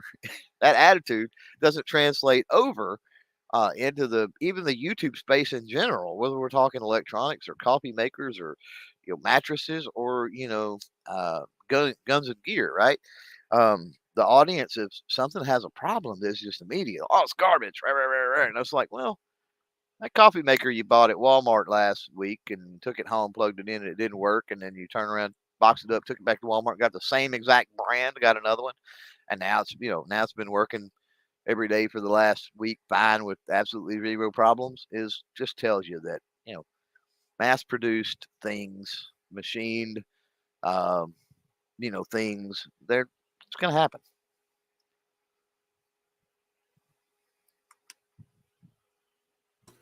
But I agree with you. You were talking about getting burned to grow, and so that helps you too. Getting the Another aspect, negative experiences so that you yeah, don't just hear about them. Because hearing yeah, about what it's like to get a broken arm versus doing something that extends your arm till when it snaps. Now you know when your arm is going to snap versus like, oh, I know that a broken arm's a bad thing. Like, there's a big difference if you're trying to actually get, accomplish a task more than once. right. And it helps you too. Another thing about the growth aspect, we kind of focused on the negative and on the burning part there, but the growth aspect comes in that you for me anyway, it comes that you learn people more, so you're able to identify if you've been burned by somebody, if you've got somebody that's just trying to use others, if you got somebody that they're grifters, they're just playing the game, they're riding trends, they're here today, gone tomorrow, right? Like these tactics didn't work when I was selling XYZ, so I'm going to come over to this gun industry where they're not doing it right, and I'll use my tactics over here. And it's frustrating because a lot of the smaller, I mean, most of the people out there, and it makes sense, right? You've got a creator, and they're trudging along. They may work hard. They're great. They're doing great work. They're being an individual. They're real. They're honest with their stuff. All of the above, right? And then they do something or a few things, right? They play some odds. Oh, I'm going to play some trends. They've got these. They want to be bigger. They want those numbers. All of that. And so they play some odds, or sometimes they make deals with the devil. But either way, they blow up. Well, here's the thing: they become even more of what they turned into to try to get to that point. But when they're a big channel at that point, you got to realize that the vast majority of their audience they've left behind, right? They started out doing XYZ, and now they're doing XYZ adjacent, right? And so because of that, their audience has shifted. That core audience, audience they started out with, of maybe tens of thousands, tens of thousands of subscribers before they blew up, whatever, is gone. That audience doesn't listen to them, watch them anymore, right? So the only audience they have, the only thing they know, because very seldom does an audience go back through your catalog, and they're not going to go back through your catalog if it's completely different content. But all they know is what you're doing currently. And so I've seen that grift, not just in, if you call that a grift, I've seen that not just in the GunTuber community, but platform wide, that's a pretty common thing that people will shift gears into a different area of a niche or whatever the case may be. And it's obvious they're doing it to play the game, right? And Well, in then other words, they're going to play it's video sad. games or watch TV or something, and then get a huge Yeah. audience watching video games, and then switch over to, oh, I don't know, like reviewing tents, and then go to a show and say, "Hey, we have this huge audience. Let us review all your tents." And then when they get back to the thing 2 months later, it's back to video games. They got all these free tents, and the reviews dropped. You know, they didn't go anywhere because it was a wrong audience for them, but they were able to manipulate their channel, what do you call it, like skin, or the template on their channel to kind of be whatever they needed to be at the moment. And I'm using a crazy example of a video game flipping over to review 10. People will rebrand their stuff in order to be impressive, and then go back to whatever it is they normally do. So in our realm, it would be shooting frying pans all day, and then they show up at the show and go, "Oh, I'm a big time whatever, I can review your stuff." Well, yeah, you're going to be reviewing it for people that are looking at you shooting frying pans and iPhones. Right. Yeah. Yeah. Where they may have some core content, right? They may have started out with legit ballistics comparisons, range safety, education, more information and less entertainment as far as but then they shift into the entertainment, or they shift into the dramatic. That's usually the case. They start Well, out and real, the they start out political. sincere, or the political. Yeah. I lump the political into the drama, quite honestly. So they're either going to go straight up entertainment or they're going to go drama. That's kind of the fork that I see. And I put political into the drama because it invokes emotion to everybody out there. It's easily And it plays exploited to with that. headlines. Don't be informed, just react. Get Yeah. mad at the other side for worrying about emotion, but only react every Yeah. time they tell you to. Yeah. Here's the headline. Go. You know what I mean? It's like, whoa, wait, what? Go where? What? Hey, what are you doing? Can you hear him? I do hear him. He's freaking out over here. He heard us talking about those people. He don't like them either. What do you want? He wants something. Okay, so as far as getting burned, then it's not a necessity. I don't think you're going to intentionally. I mean, nobody, unless they're crazy, jumps into it. I guess there's some times when you gotta understand. Like, let's say that first question from She Fires, if you want to work with a big company. So at some point, you're going to jump into a potential or a chance or something, and you know that it's not necessarily a sure thing. So in that case, I don't know if that's getting burned, but at least you're willing to accept the fact that there's going to probably be like you're not going to get disappointment. You're not going to get what you're looking for out of it, but you need to attempt. I guess is that the way to say it? Like, in other words, sometimes you're not gonna. It's not a sure thing, but you're willing to try to get some experience. Well, it can help you. I don't know that that's a burn, right? No, that's what I was going to say. But I it think certainly is builds it up your necessary? immunity. I think it's necessary. I think you need to hear no because it helps build up your immunity to hearing no, right? And no is not a no forever. That's the other thing that you've got to realize. I know people that have become disenfranchised, Tell you what, take discouraged. that for a second. I'm going to assume he's trying to tell me he wants to go out, and I'm going to take him out. Yeah, real go quick. ahead. I'll riff on this for a minute. But understand that a no, like I said, first of all, it helps you with your immunity to hearing the word no, which is awesome. You're going to hear it a lot. If you're out there, if you're hustling, if you're reaching out, you're going to hear it a lot. 9 times out of 10, easily, you're going to hear no. So it's great for that just to be another word, and you can blow it off and keep going. The other aspect is understanding that no's are also not permanent. And I'm just going to break out a company, let's say CZ. It's off the top of my head, no affiliation, anything else. But let's say you approach CZ. CZ says no. Well, that's a no today. That's a no today. That's with what you asked today, the person you asked, the particular circumstances at the particular show, whatever it might be. Right?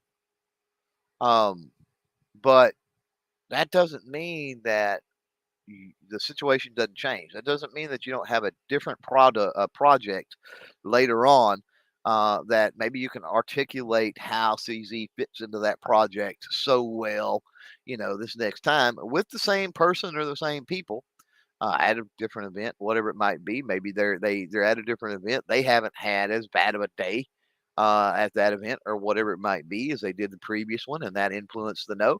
You never know, right?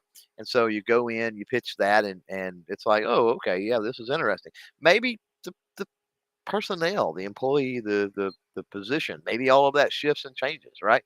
And you've got somebody more willing to say yes. You've got somebody. I talk about it all the time. We connect with people, and there's some people that you're just not going to connect with, no matter how hard you try. It's just you can be friends, you can be acquaintances or whatever with that person. You can definitely have civil banter and all of that kind of stuff, but you're never going to be in great communication on the same wavelength, that sort of thing. And so when you get employees and personnel that switch out, right, then that is a new opportunity. And that's one thing that I like to pay attention to in the industry. That's one thing that, um, I'll be going to SHOT Show and doing. I mean, I know, good Lord, 5 companies or something that the personnel has changed. And it's like, okay, I got to get back in there. I mean, a couple of those I've had great relationships in the past that have fallen apart. And, you know, the easy, obvious answer as to why that fell apart is, you know, the change that has happened um, in their what am I thinking? In their staff, in their employees. So Snob out there says, to be fair, you may never hear the no. A lot of times they're just silent. Um, this is true, especially with the bigger companies. Um, but then you don't know. We're using the word know a lot, aren't we today? You don't know in a different sense. KNOW. You don't know what you don't know. So to say that you've gotten a no because it's been silence, radio silence, you haven't heard back. I've had instances before where I haven't heard back. And again, like I said, it was a change in leadership. It was a change in a rank and file employee. It was a change in, it was a glitch in email addresses. It was, um, that company gets 10,000 emails a day and something to do with the wording and the way I worded the email and whatever the case may be. Threw that into spam and they don't even check spam unless you let them know that, hey, I sent you that email. You may want to check your spam, you know. And so a lot of creators out there, when they're reaching out and they're talking with companies, um, we tend to be timid. And it's not a bad thing to be timid. I mean, being, what is it, boisterous, or you certainly don't want to be cocky and things like that. But there's being confident, knowing that you belong, knowing that there's absolutely zero um, reason that you should not be at least having a conversation and talking with that company. Um, knowing what you bring to the table, whether they accept that or recognize that or not, um, is really important.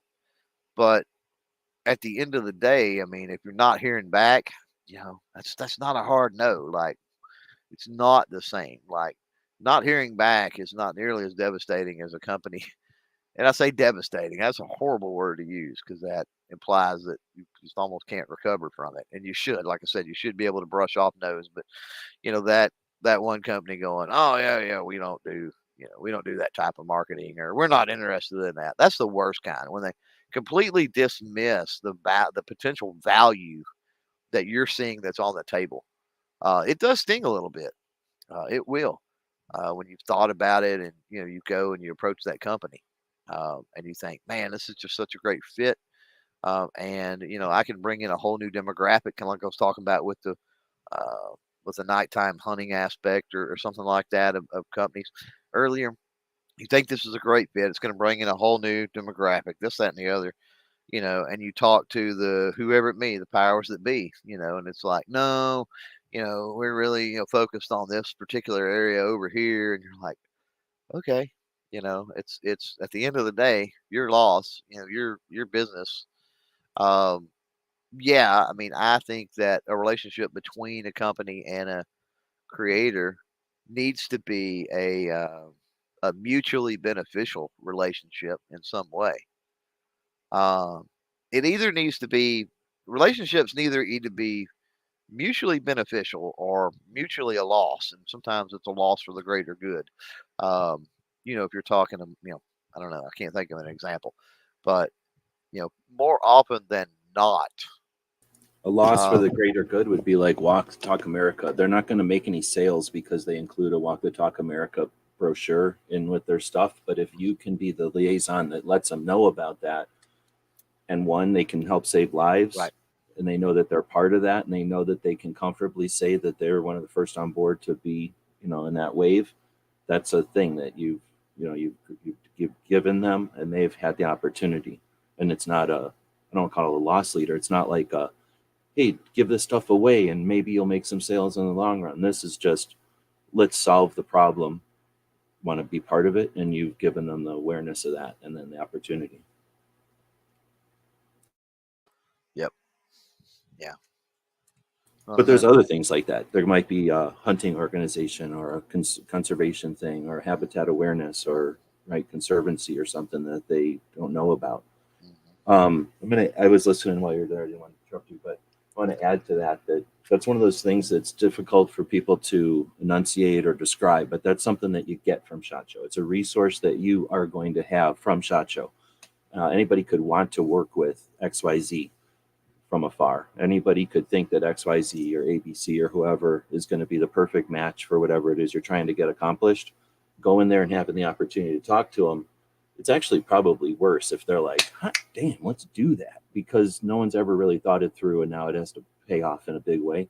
If it's like, I don't think so, maybe let's talk about it later or something, like, or give me more details, or like, let's thrash that out. Now you've figured out some of the pluses and minuses or what could or couldn't happen, right? You've had a little bit of time to bounce it around and make sure it's a good fit or a good project or whatever. So to some extent, having the first initial like resistance or hesitancy or whatever the word is, not a hard no, but not a yes either, it's probably safer for everybody. But if it's a no, like you were saying, there's other benefits to that. And one, you know what they don't want, you know what they're willing and able to do. And let's say it's a, I don't know, habitat awareness for somebody who's in a realm where they don't see the benefit of that, right? But then you know that you can be on the lookout. It's not a win for you right now, but you're on the lookout for a company that comes up, and this new startup company is adjacent or competitors or down the line, or some version of another company that would be a good match for what you're talking about. And you talk to that company about the habitat conservancy as being the thing that you're part of is being a benefit to them, and then they see that, or for whatever reason they say yes, right? And then now you have success or failure, but now you can take that back to that first company and go, hey, I know you passed on it before, but look at the success we've had over here. Look at the failure we had over here. It wouldn't be a failure with you, or it'd be even better with you.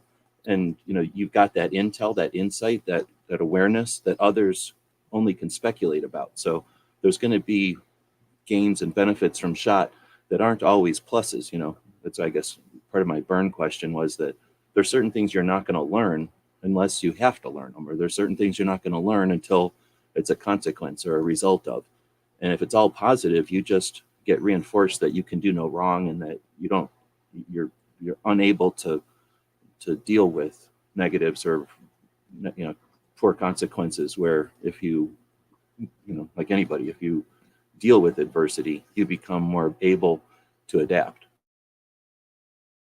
yeah, there's opportunity in utilizing those no's in exactly the way you're talking about. Now we're using no's, and it sounds like I meant NOSE, but using those no's in a way like the example you gave. You go to that company, you say, "Hey, I got an idea. You know, like I'm doing this with my channel, and you've got this product here, and have you given any thought about this particular demographic using this product in whatever way?" And they're like, "Nah, we've got our marketing set, and we try to stick to the meat and potatoes of who we cater to, and it's just we're not interested at this time. You're like, okay, well, appreciate your time, man. See you around. Have a good show.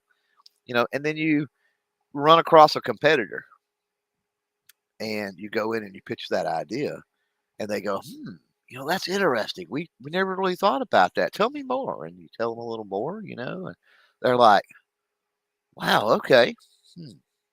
I'm wondering how this will fit. I'm wondering what we can do. And so depending on the vibe you get, that's where it gets to kind of reading people and whatever.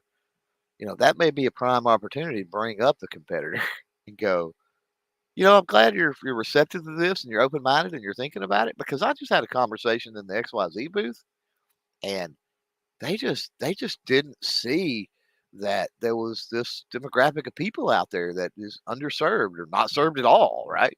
And they're like, click, at that point, they're like, oh snap, I'm getting this. The competitor I know done said no, right? Like, let's go. Like, this is an angle we can play that we've got zero competition from those folks. Weird. I'm getting a call from Alabama. So Sheepfire's saying, I've received a few no responses, and I don't view it as a no. I plan to hit them up and say, hey, at SHOT Show, remember me? And don't get unrealistic expectations. But again, I kind of mentioned before in passing, and I think we may have addressed it, but since this is sort of a wrap up, loose ends type of thing, Monday or Tuesday, Monday is the media day, separate situation completely, because it's a single day event, half a day event really. Now we've got Monday. Well, the first day of the show is Tuesday. Second day of the show is Wednesday. Third day, Thursday. Last day, Friday. Kind of a half day. A lot of people are worn out, drunk, hungover, depressed, apathetic, or they've succeeded. They've got their ultimate desires, and they're just done. They're so elated that they're not doing business. But expect Friday to be a bonus if you are able to do any business. Don't put things off till Friday. Consider it a blow off. If they say, let's meet up again on Friday, like, don't take Friday for an answer. So you got Tuesday, the first day, you got Wednesday, the second day, and Thursday, the third day. First day, people are figuring out their booth. They paid a lot of money to be there. If they were at range day, they're tired and they're getting ready for 4 days worth of work. Some of them are bright and shiny and ready to go. Most of them are, here's all messy still, and are drinking coffee and they're waking up and they're looking forward. This show better pay off, right? Like, Tuesday's pretty tough to get right to work.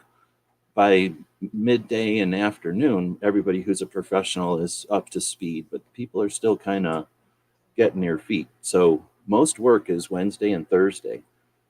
Of that, that's when most of the stuff that knows what's going on is going to schedule their stuff. So now you got to start making decisions. And as importantly, people who you might want to talk to are making decisions about if they're going to a SHOT University, if they're going to some kind of a scheduled event, if they're got more important appointments, because that's when the people that they want to talk to are up and about and doing their thing. So it gets down to SHOT Show is really Wednesday and Thursday.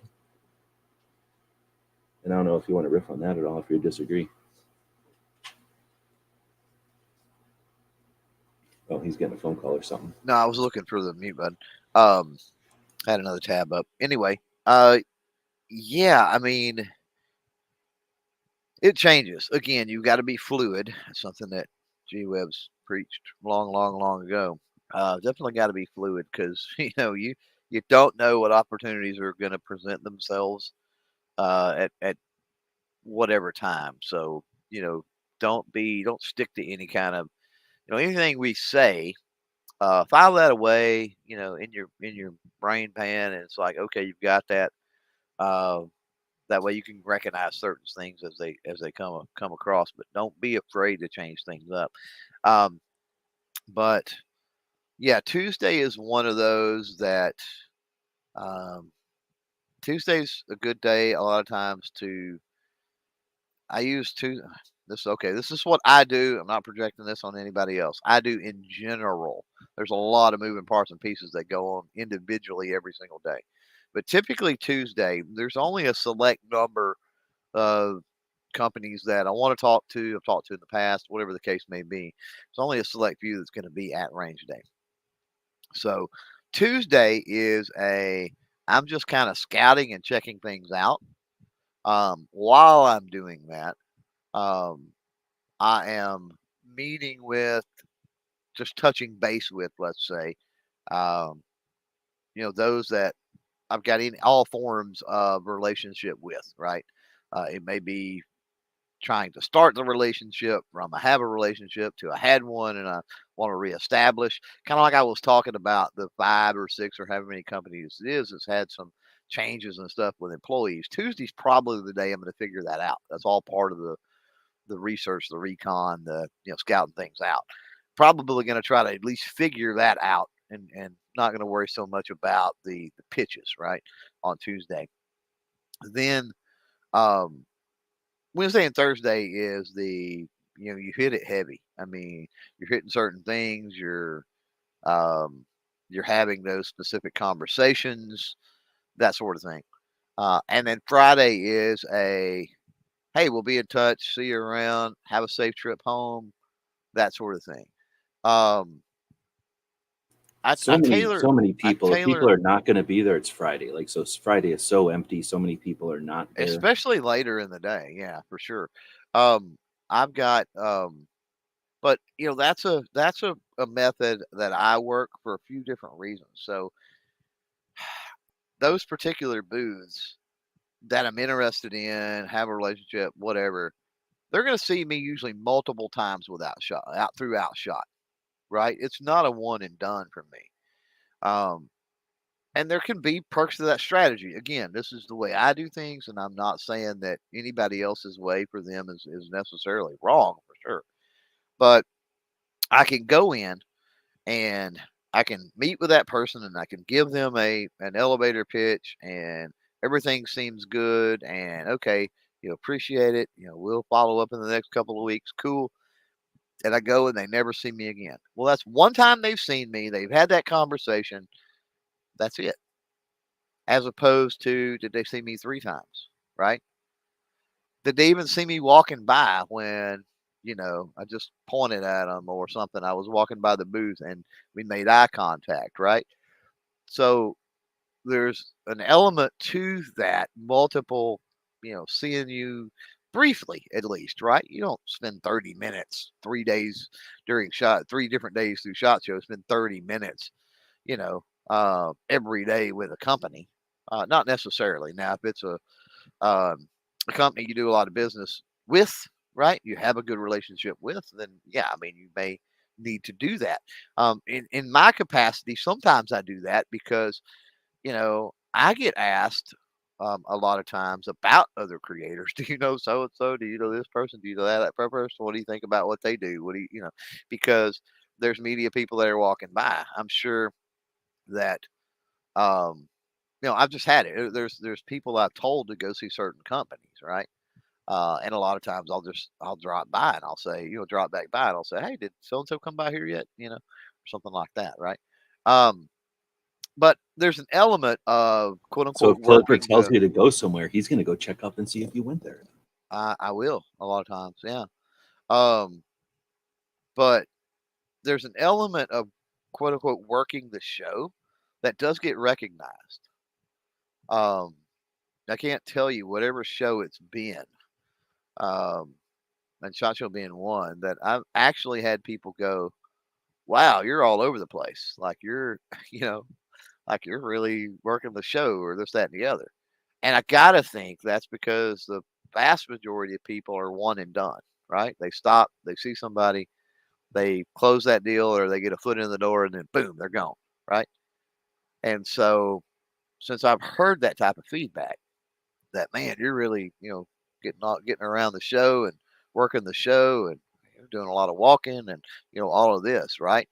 Um, it just has that which is true, but it has that connotation that I'm there to work, right? I'm there to do what I do, which is work to help the industry, to promote their businesses, to help their businesses, to better the relationship, but the promotional relationship between their company and the products, and whatever demographic I may serve, for that product out there.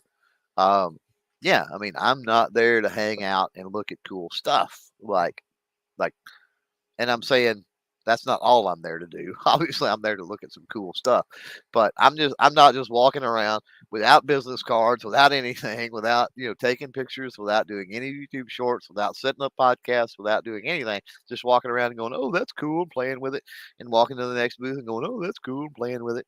Like that's not why I'm here. So yeah, I'm running around. Sure, you bet. Um, and so that strikes a dynamic between myself and other people that especially if they had anybody else come in the booth or approach them, and now they've seen me twice and they've only seen that other person once. Like I'm at the forefront of their mind, right? I do that also as recognition. So like it's not just I don't have to worry about just the first impression or just the first time I went by the booth. Now I've got a series and they're like, "Oh yeah, that guy was in the booth 3 times during SHOT Show." You know. Well, there's that, but then there's an element of these people are so important. I'm glad I got my chance to see them because I won't see them again. Either they're so important they're only here for 2 days, either they're so important they only have chance to go to specific booths, right? And so then Right. there's Right. that level, and it depends on the person. Some companies are going to be like, I need to be one little part of the biggest thing out there that I idolize. Other companies are going to be like, this guy cares. This guy's here. Other companies are going to be like, what's up with this guy? How desperate is this guy? Right? Like, so, you're not going up to people who are going to be like, oh, I'm sick of seeing this guy. Right? You're going to go up to people who appreciate it. And, or at least if you're going to walk past somebody who could care less, you're walking past them, you're not going to wave at them. But you walk past somebody who knows your name and cares and is like, hey, want a water? Like, you're going to wave at that booth. So, you know what I mean? Like, you're going to play it by ear. You're going to play Yeah. to the person's or the company's interests and that kind of thing. So, just Yeah, throwing these that are out all there, that just there are. these are all just musings, right? It's like what we do, what we've experienced, and Well, and you're gonna take it's your way of doing it. You don't yeah, want to work with a company that is yeah, standoffish. That's like, here's your $1,000, and you better bring in this at the end of the year, else we're not doing business again. Like, who wants to right. do business with that company? And then it's like when those companies I are don't talking to each mind. other, it's like, oh, that guy doesn't pay off. Don't even bother. Like, because that kind of stuff is happening. These companies talk to each So other. yeah, I don't mind standoffish. And I don't know if this is standoffish, so I'll run this by you. It's a good question to get some insider, some opinion on it. And if you're out there in the chat, chime in too. So is it standoffish if you walk into a booth and you're talking with somebody, and let's use the most common example, which is a T&E thing, right? Let's say that you walk into that booth and that's what you're looking for. You're like, hey, I think getting this out from my audience demographic would be an amazing thing, blah blah blah. And they're like, yeah, 100%, let's do it.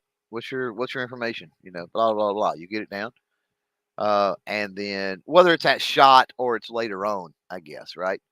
But you start talking about particulars. Like, you go down the road of, what do I need to do? What are your requirements? What are your this, right? Like you can give them and say, hey, I want to work with this. I'm thinking of it like a 3-video series. Here's my demographic. I'm going to hit, this, that, and the other. I've had so many companies that go, here's the product. You're the creator. Do your thing. And like, Right. Like, I there's don't, companies that's, that are like, that's not what are you standoffish. going to do? And there's companies that are like, oh, haven't you done it yet? Or I don't care what you're going to do. Like, Yeah. They're do like, whatever you're going to do. That's why we hire yeah, you. That's why we brought you on. you're We want you here. to do it. You're here, you pitched your thing, you're doing content, that's what you do. We don't do that. Like, we're gonna send you the stuff and you do what you do. Like, I've literally had companies say that. It's like you enter into is there anything I need to, be careful of, be mindful of? What are the stipulations of this? And they're like, we're gonna send it to you and you do your thing. And like literally that's the words out of their mouth, right? And it's not like a done deal and like the relationship is over at that point or anything else. And I still follow up and send them links and they're like, oh, awesome video. Thanks for that. Great job, But they don't freaking care. They want zero input on the creative process and all. And I love that. I love the ability. Some companies aren't going to give you that leeway, right? If you want to work with those companies, right? They're going to control a certain amount of the creative process. That could be something as small as a release date, right? But it could get down into, oh, well, while you're working with us, you better not work with other competitors, or, when you're working with this, you better work with it in a certain way. And that's not always said. That's not enunciated ever, or not ever, Yeah. but it's often not enunciated, but there's a consequence there. Yeah, and that's why I like to have that conversation with people if it's not a contractual thing. Obviously, if it's a contractual thing, that stuff's going to be written out. But I do so much that is handshake, word of mouth. It's not contractual, and so yeah, it's one of them things where I love it when they're like, we trust you, do what you do. Like, you go do what you do. That's the reason we're letting you do it, right? Like, why would we need you if we're going to turn around and say we need you to do, get stuff, get information or get something out there, but then we're going to control the whole process and tell you how to do it? Why didn't we just do it ourselves? Well, it kind of depends on the company, and we're just obviously This is true. There's Yeah. a lot of vendors there. There's a lot of potentials there, and there's lots of relationships, and there's lots of creators. So there's just so many variables that we're not like contradicting. I'm not necessarily contradicting you as much as like just bringing up that there's lots and lots of things. So one thing you could do, let's say that you're looking for a way to have a relationship with a company or a product line or something. Hey, does your people know about what my market demo, my way of using your product? We got a lot of new gun owners, and there's a lot of established companies. Like, do you have someone who's reaching out to new people, right? Like, there's just angles, I guess, whatever you want to call that, like that they may or may not be aware of. So if you can not just say, because of your clout or your size or something, or you're comfortable suggesting things that you can't, you haven't already established, like you're going as a size of a channel. When you come out of SHOT Show, you're going to be the same size channel, but with the relationships and the whatever you can come up with during the year because of SHOT Show, you hope to be a larger channel.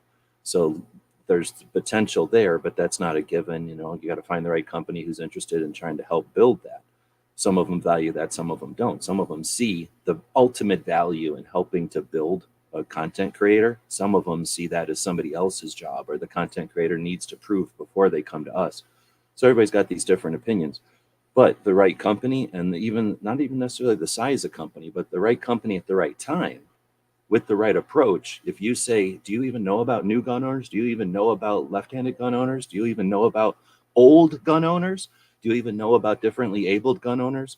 Do you even know about XYZ, right? Whatever it is that you have interest or ability to do. And then say, I'd be happy to come on board and help up train or educate or ambassador your marketing people into this realm. And now they might go from, oh, you just wanted a T&E gun, and I'm the what do you call it? Like, I'm the person that everybody comes for the T&E gun through because I'm good at getting rid of the BS. You need to talk to strategy and marketing. You need to talk to marketing person, which effectively goes right past the T&E barrier and takes you right up to the, I'm just in with the company because I brought them something that they didn't know they needed. And I mean, new people have that ability that established channels can't. There's nothing an established channel can do other than say, we're going to do something different than our regular recipe. Well, that's like KFC saying, hey, we're going to do something different than chicken. Like, everybody's going to go like, okay, great, but I'm not going to eat it. Until I see a whole bunch of other people eat it, I ain't eating it. So an established giant company or content creator coming in and saying, hey, I'm interested in opening up new grounds with this. Well, that's the same thing as saying I'm new to this. So if you come in and say, my thing is that I'm new and I'm going to lean into that and help you, what I'm saying? That's, you can, I know of giant companies that need that. And there's nobody new who's willing to stand up and do that, or who has ever stood up and done that to be an example. But, and I can't say it's with certainty that's going to win every time, but there's certainly some scenarios out there where again, depending on your region, depending on your demographic, depending on your interest, area of interest, competition shooters, hunters, collectors, there's a lot of CCW oriented stuff, and all those people are going somewhere. But anyway, I'm getting off on tangents.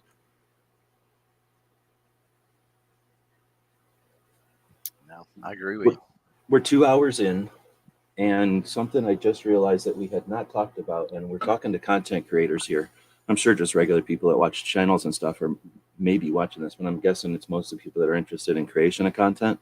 We haven't talked about strategy or technique or theory, I guess, on how to create content for SHOT.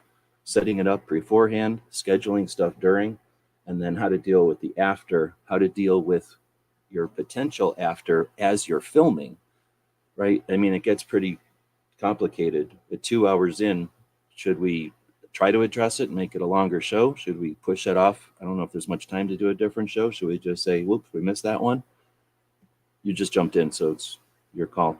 Anybody who's out there can throw in on that, but I'm giving it to Clover. Should we address that, or should we pass that one? I can go another hour. I was prepared to do that if that's what we need to do. Yeah, I don't care. So if it's worthwhile to people, like, I don't, obviously I'm not doing this for my channel or anything. I'm doing this for people that might be interested in it. So just throwing it out there at that level, where do you see, or what would your thoughts be on setting up content in and around SHOT Show? Obviously, it's not scripted, so I'm just throwing it at him right now. I don't necessarily get what you're saying. Are you talking about covering the show, or are you talking about your videos or your blog posts or your podcasts, like getting ready? It's already kind of late since we're already a week before. Oh, you're talking about not physically setting up around SHOT Show, but you're talking about. Well, I don't mean filming. I mean once what you need to do to edit video and start kicking out content. Are you going to be kicking out blog posts, videos, whatever it is? How and when? Yeah. Yeah. So and then, for me, like I say, to be honest, or to add a layer of complication to it as you're filming, sort of the expert level, advanced level. We talked about a few advanced level things here today, right? But the advanced level is I'm filming video. Realistically, what am I doing here? How much editing is this going to take me? And where is this going to fit in my, schedule of videos after this? Is this going to be one of the first? Is this going to be one of the last? Do I need to put 100% attention into this because I don't want to edit it? Do I care because I'm going to blow it off and do this 8 weeks later and who cares what I'm editing? Do I want to pan around, and because I'm getting this video at a corner of the show, at the end of the video, do I want to pan around and get the entire show because I can at this booth? There's a lot of stuff that goes on when you're actually filming that has nothing to do with the knife or the gun that you're pointing at. And I guess, like I say, that gets pretty advanced. But so as far as like when you're filming, knowing what the finished result is going to be and when the finished result is going to be, how classy would it be as if each of your interviews you ended it with, and this is our last in the series. And then that way, no matter what video is your last in the series, you can edit it to say this is the last in the series. And it's almost like you knew it ahead of time. Is it worth doing that? Like there's those kind of little techniques and stuff. So I'll shut up and let you, as I way more explained it. Go for it. So yeah. As far as filming, using anything filmed at the show, I mean, other than some B-rolls and pictures potentially if things pan out, that's going to be about it as far as when you said whatever your question was, setting up content around the show. I thought you meant like, what that leads to throughout the year, which doesn't necessarily have to do with any type of video footage or photos that are taken at the show, right? For me. I will definitely make the contacts. My goal is to do my 2 different podcast seasons, the early season, the late season every year. It's kind of how I've kind of decided I'm going to do that. That way I've got the break, right? Just like you would have in any TV show or whatever like they do.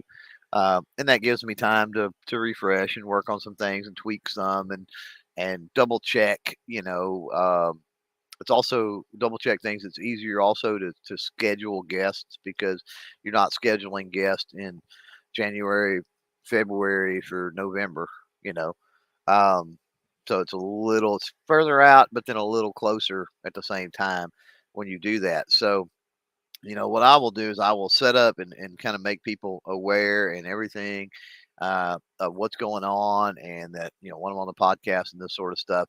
And I will be doing that. Of course, it's SHOT, and then I'll do it again, in NRA, make sure that they know that it's and a couple of other events too, actually, but and make sure that they understand there's two different seasons there. So if they're really busy the first part of the year, we can, push it off to the second part of the year. I'll be in touch, blah, blah, blah. Right. Um, so there's that aspect of the podcast. There's also chasing the advertising sponsor spots for the podcast. And I've got the early season, the late season. I've got multiple spots in each one of those laid out. I've got the proposal for that written. It's in a Dropbox. So I can drop it to them pretty quick. So there'll be a few. I'm going to be honest. There's companies that I've already dealt with that have showed interest in that. And so that's going to get pitched to them first. And then, if I run across any new companies and it seems like that's the potential for a good relationship and they may want to jump on board and take advantage and get involved in that, then I don't have a problem. I'll pitch that aspect and get them that proposal too. So that's two birds of the same feather, so to speak, or two, yeah, whatever. That um, produces stuff throughout the year. The rest is simply the contact. That deals more. That's a company aspect, right? As far as um, being able to set up content around and with that company. Now, for me, the podcasts typically lead into um, because I do the podcast for those guests free of charge, of course, and then that stuff is going to be this year. Hopefully, everything is advertiser and sponsor funded, but so I can do that, and so I can have some leadway as it applies to YouTube policies and some other things. But most often, it's a cumulative effect that happens. Like I focus on that, and I've learned to focus on that because once you get, hey, yeah, we want to do this podcast, and you've got the pre-chat, you've got the podcast, you've got the post-chat, that more often than not leads into them wanting to do other work, not just the little one-off podcast. So usually the podcast ends. It's, oh, we had so much fun doing this. Is there what? Let us know. Is there other stuff we can work on? Is, oh, well, as a matter of fact, you've got products X, Y, Z, and that gives me a lot more time than like at a SHOT Show or something like that to explain how I want to work with that, and why I want to work with that, and this sort of stuff, right? So it leads into some T&E stuff. But there is also some T&E related things when it comes to SHOT Show that it's about the product, and you kind of pitch those ideas rather than the podcast. And this is where it comes into really being able to read people, really being able to communicate with people, because there's certain companies that I absolutely love. They're great people. They do great things, whatever. But as far as a podcast, holy Moses, you do not want those people on a podcast trying to talk because it's like pulling teeth to get any type of conversation from them, right? You can't just throw it out like, there's some companies you can bring them on. And today we've got so and so with XYZ, and they do this, and they're like, so gonna let you run with it, and they'll talk for 30 freaking minutes about their Well, but stuff. it goes And back just, to what are you offering them? If you're offering them to do stuff online for them, then yeah, they didn't expect to be, right, they're not, their goal isn't to be online or whatever, or in right, podcast. Yeah. So some yeah, of those, yeah. you're going to want to maybe gauge that ahead of time, right? You kind of, now you've got the experience, but people And who a are lot of times jumping you can into it might want to, is anybody interested in being in the podcast? If they all look at each other and go, I don't want to. Now you have the other thing you can pull out. No worries. We don't have to have you on the podcast. Instead, you can join in the text chat and contribute, and we'll have a couple of experts on who use your stuff, right? Send us one of your shooting team. Send us, if you have another content creator who's been working with you for years, we'll have them on. Yeah. And that way, you can Right. adapt to what they're interested in and what their preferences are. Or, hey, let's, then you fall back, like I said, then you could fall back on produce video, if you have to, right? And go, okay, I get it, I understand. And that door's always open. But here's some other things we can do. Like let's, we still got some opportunity to get you in front of this audience and this demographic. Let's not waste that opportunity. Let's get some video series going or, whatever. Okay, so when we're talking about, well, the question, I guess I'd let you riff on that because I, just throwing a question out there. But I was thinking along the lines of, so you've got SHOT Show and it is a week-ish. You've got travel on both ends, and if you're cool, you hang out after and you go to that other gun show, and if you're super cool, you go to the uh, surplus store show that happens before it. But that requires having way more than a week at time. So you're going to have some amount of travel time, and if you drive, it's more. If you fly, it costs more probably. So you've got time and effort you're putting into getting there on both ends. You've got the customization to Vegas and getting your rental car and everything time. So you've got X amount of time. Most of your productive time is being used at the actual show during business hours, and then potentially at these after events or side events. And then a bunch of it's going to be tied up with travel. You have to sleep sometime. You're walking a lot and you're going to need to sleep. You got to eat to keep up with all this. So you're going to have to actually schedule time to just shovel food down. And then somewhere in between all of that, are you going to be able to edit? I've gotten 300 videos up, not 300. I've gotten hundreds of videos up during SHOT Show. It's not fun, and it's not something I'd recommend unless you have enough crew that's their specific task. And there's strategy there. But essentially what I'm saying is you've got some time, and we've been trying to offer insight as to how much demand on your limited time during the show. So now you've got that to deal with. You've got the time beforehand, and we're talking about this a week ahead of time. We probably could have said something like this in December and give people more heads up, but we didn't script this or plan it out. Maybe next year we will. But you've got your prep time ahead of show. So one, you can do lead up shows, sort of like what we've been doing, getting people aware and able before the show happens, because there's no way to do any of this at the show. Anything that we've done how many hours do you think we put into this? How many shows have we done?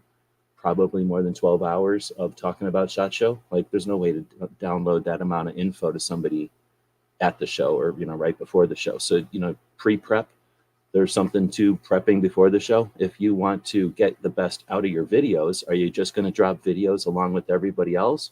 Or are you going to get people aware of what's coming ahead of time, right? The best channels, the best content creators are going to let people know what's coming so that they anticipate it and they look forward to it, as opposed to feeling like it's a burden or, some kind of tidal wave of videos or something. When people are looking forward to them, they see it as a tidal wave to surf and not a tidal wave to run from. So you've got that preparatory work. Now, the smartest channels I know, content is being created during SHOT Show.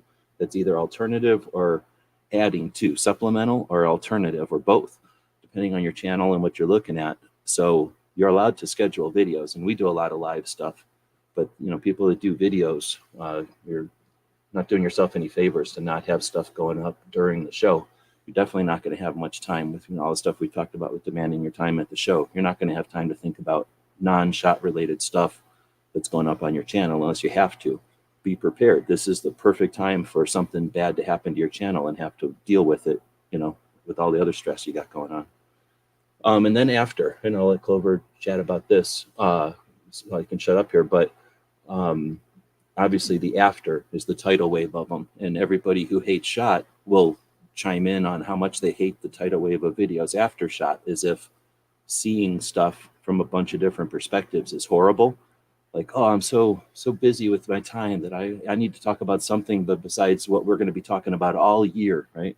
So you're going to get all these videos and you're going to get a certain amount of kickback from it, but you're also going to get just a certain amount of eyes rolling back, because if you do nothing but just put the stuff up in reaction to, I have it and I have to get it out as fast as possible, what do you expect people to do? Like, here's SHOT Show, SHOT Show, SHOT Show, and then nothing but SHOT Show after it's over. Well, I put stuff out a year later.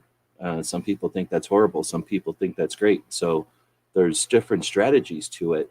And again, when you're going in and having a conversation with somebody, hey, I'm going to take some videos of your booth and I want to have a relationship with you. I'm going to get all this content and it's all going to be out before the end of February. And then what are we going to do for the rest of the year? So maybe you sit there and do 12 videos in the booth. And one of them is the Christmas video, and one of them is the Halloween video, and one of them is the Thanksgiving video. Coming up with that on the fly is one thing, but having a little prep time and thinking, okay, best case scenario, I get the relationship I want with this company. What's the best thing I can do to make their SHOT Show that they spend tens of thousands of dollars as useful as possible? Well, one thing is I could do 12 videos with them throughout the 4 days. And if they're short and sweet, what you end up with is getting as much use out as possible out of that SHOT Show display. I'll shut up here and let Clover talk for a second on this concept of kind of preparing for, scheduling, and then following through on your content creation. Then I've still got another layer to take it on after this one. Yeah, I don't like the, I've got a different approach. We're all going to be different, but I don't like the idea of, like you're talking about, filming 5 videos in a SHOT Show booth, one for Christmas of 23 or whatever, for a couple of reasons. It it's it can come across, if you're not really careful with the way it's done, it can come across awkward. And so not really pass that well when you're talking about a general um, audience that's out there on YouTube. The second thing is that's time you're spending that if you've already made the contact and you've got one video you can release a week or 2 or 3 or whatever it is later, um, and you've already set up that podcast experience, or you've already set up the opportunities for T&E, well, you've already put the wheels in motion to have continual content. So from there, it's just, my experience is, again, we go back into the whole idea of the communication, and sometimes there's a lag. You've got these people that have multiple shows. I know companies that for 2 months after a shot, they're at a show every other weekend or some kind of something like that, or every other week they've got something going on. So you're not really going to hear back from them or nail down any specifics on anything for like 2 months. Well, if that's the case, then, you know, as follow up, get those follow ups from SHOT Show.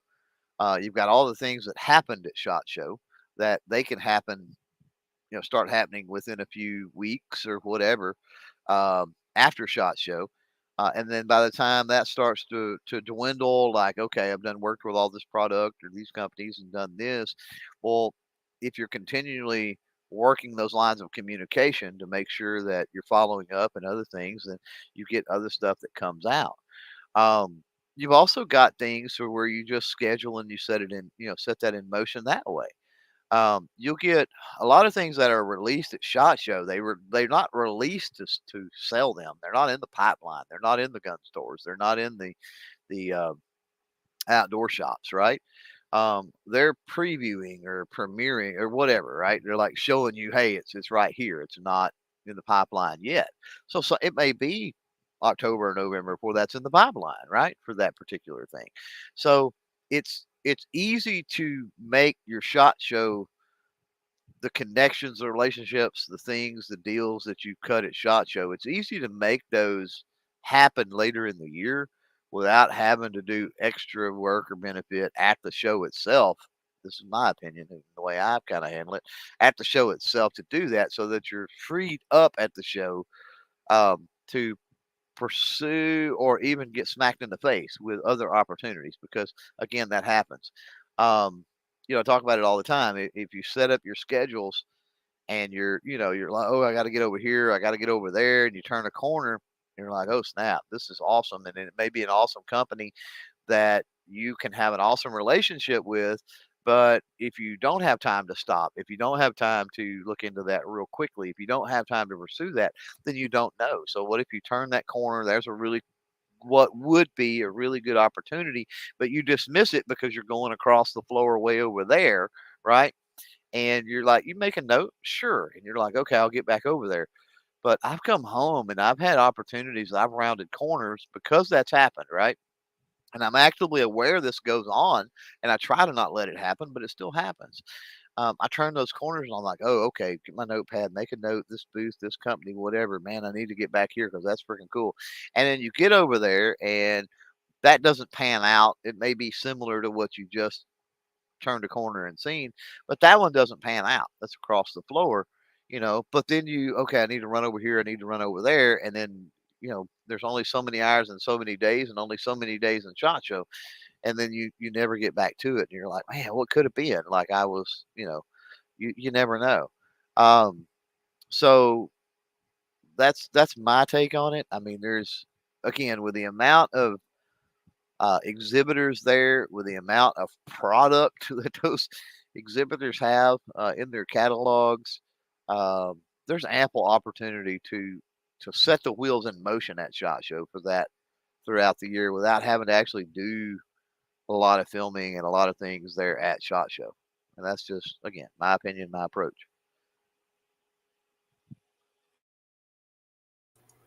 So Weston was saying, I like seeing short overviews of the products during or right after shot, then detailed reviews in the following weeks or months. And then he followed up with, I can get details of the company or products later. And then he also added, kind of replying to Smeggy there, I like seeing as much of the coverage during shot, even if it's just walking by a booth. So that's interesting. So there's obviously different audiences are going to have different opinions, and then different groups are probably going to share opinions, I guess. And yeah, I don't know anything else to add other than maybe. Well, I don't have much else to add. So that's part of the scheduling. I don't know if this is a good time to bring up Snob's point, but it might as well. So he said, I set up a assets project in Adobe, so I'm able to just add the content in and make my editing a lot faster and more productive. So in the Adobe software, which is a suite of different software packages that can do video editing and photo editing and some other, pretty much any kind of editing, and allow you to create finished products digitally with that. The assets are essentially shared folders where if you take something like a logo or an image or a video clip, you can put it in there and share it either amongst projects in the same software or with Adobe in other software. So you could pick it up out of your video editing software once you've created a slide or a image or an edited image that you're going to want to use, and have it available for your videos. And as importantly, it's available for your videos, but it's available in a place where it's easy to find, so that and it's shared between the softwares. So whenever you're doing an additional project, you've got those slides to reference, and it can make editing a lot quicker, even than having all these things on shared folders on your computer, just because they're a couple of clicks away instead of having to navigate and open. So that's Adobe isn't the only software that has that kind of concept. And like I just described at the end there, you can also just accomplish the same thing by thinking about your content and what you're going to need for all of it. And some of that is going to be intro screens, splash screens, overlays, thumbnails. That's also work you could be doing this week in anticipation for shot, so that none of that has to be done after the fact, when it's more of a rush to the gate to see who can get videos up first, or how quickly you can get all your videos up so that you can move on to the next project in your life or whatever. So instead of having to create graphics or all these shared files now or in the future, you could be working on those now. So a couple of things in Snob's thing there. I don't know if you want to address any of that. Yeah, I mean, having anything, if you have templates or whatever the case may be, can definitely be beneficial. I don't do anything like that. Like anything longer form is going to be, it's not a short, I should say. That's going to be after shot. My editing software, I do not have Adobe. Well, I can share files and I can do other things. If you're talking about doing it at the show or something like that, I mean, I would have to bring my laptop. I would have to spend, like, I can't hardly see my phone as it is, and I don't have a tablet. So, and I just don't, again, my time is better spent elsewhere. It just is. I have went into shot and made videos before and actually seen a drop in numbers after shot show. and I know a couple of people, Snob does too, that has had that issue happen. So, being able to run in, get a bunch of stuff from SHOT Show and throw that up on the internet, like it's not a guarantee. I mean, we talk about different things. You can do this, do that, do this, and nothing is an exact recipe. It's not no guarantee that any of those things are going to work. And for me, it's a risk assessment thing. So, as far as setting things up now for potential content that comes out of shot, The problem is I don't know necessarily what potential content's going to come out of shot. Um, I don't go into shot with, I mean, I do with, I was going to say with preconceived notions or a list of, okay, I'm going to shoot videos in this booth, this booth, this booth, and this booth, right? Like I do. I've got a list of, okay, it'd be cool to get videos in these booths, right? But that's not a given or a have to. So you get back into time management. If I try to pull logos and build thumbnails maybe or thumbnail templates or whatever it might be, and then I go to shot and the game's completely changed, well, I've wasted time. And right now, I mean, we're leaving out Thursday, definitely Friday. So I've got all day in town tomorrow getting tires on the car and other things. So I don't got time to do any of that anyway, even if I wanted to, right, at this point. So, 23, I mean, for those that are prepared and getting ready for 24, I don't know, who knows, maybe. But there's just so much from me leading up the shot that I want to try to get accomplished and get done and make sure it's taken care of and all of that. And then also if you're releasing videos anyway, like I've got to try to finish up and another video today that's going to get dropped this week before shot. That way, not skipping a week or anything like that as far as the normal video drop. So it's easy to speculate. It's easy to say, you can do this and you can do that and you can do this. But for everybody, their schedules and their lifestyle and the type of content, that's another thing. Like, could I go to shot and could I film in a booth and could I edit it on my phone and could I just throw something up randomly? I could. But at what point do the companies that I currently work with, at what point do the companies that are prospective, at what point do they see everything that was done throughout the year and then, oh, this the shot stuff, this is different, right? And that affect potential relationships. How does that affect viewership? I mean, I already get feedback when I go to some range events and different things, right? And try to do actual videos at the range events, right? You're like, oh, there's this and there's that, and there's this and there's this and there's that. And it's like, it's the nature of the event. It's not going to be the same type videos if I was in my freaking backyard on the range shooting. It's going to be different. There's nothing I can do about that. And then, shot just presents that struggle because you're filming on location or whatever. So, I don't know. I mean, I'm not saying it's a bad idea, and I'm not saying if that works for you, don't do it. Like 100%, if that works for you, and you see potential from going that route with it, yeah, without a doubt, get after it. I got no problem with that.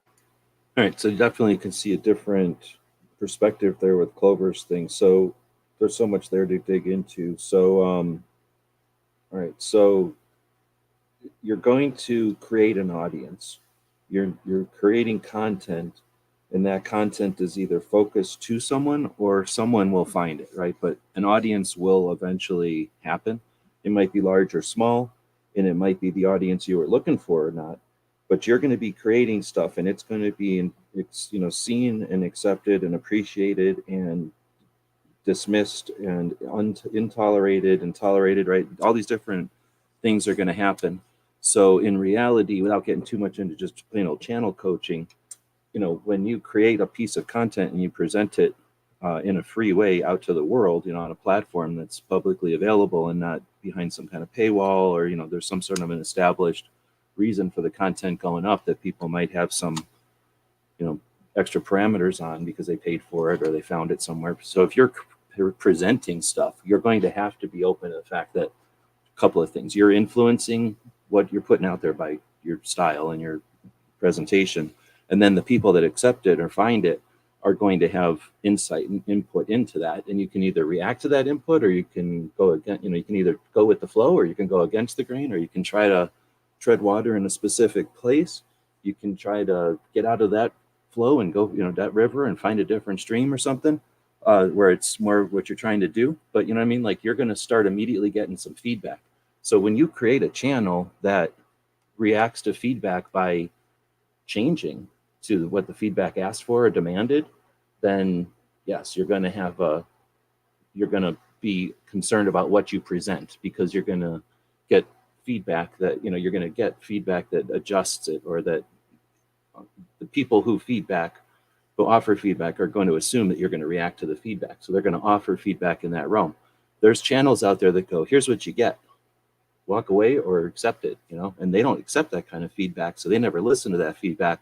Therefore, they never change their anything because of feedback, right? So there's that element to it, where if you're not paying attention to the feedback, or you don't adjust your situation because of the feedback, then some of those factors aren't there.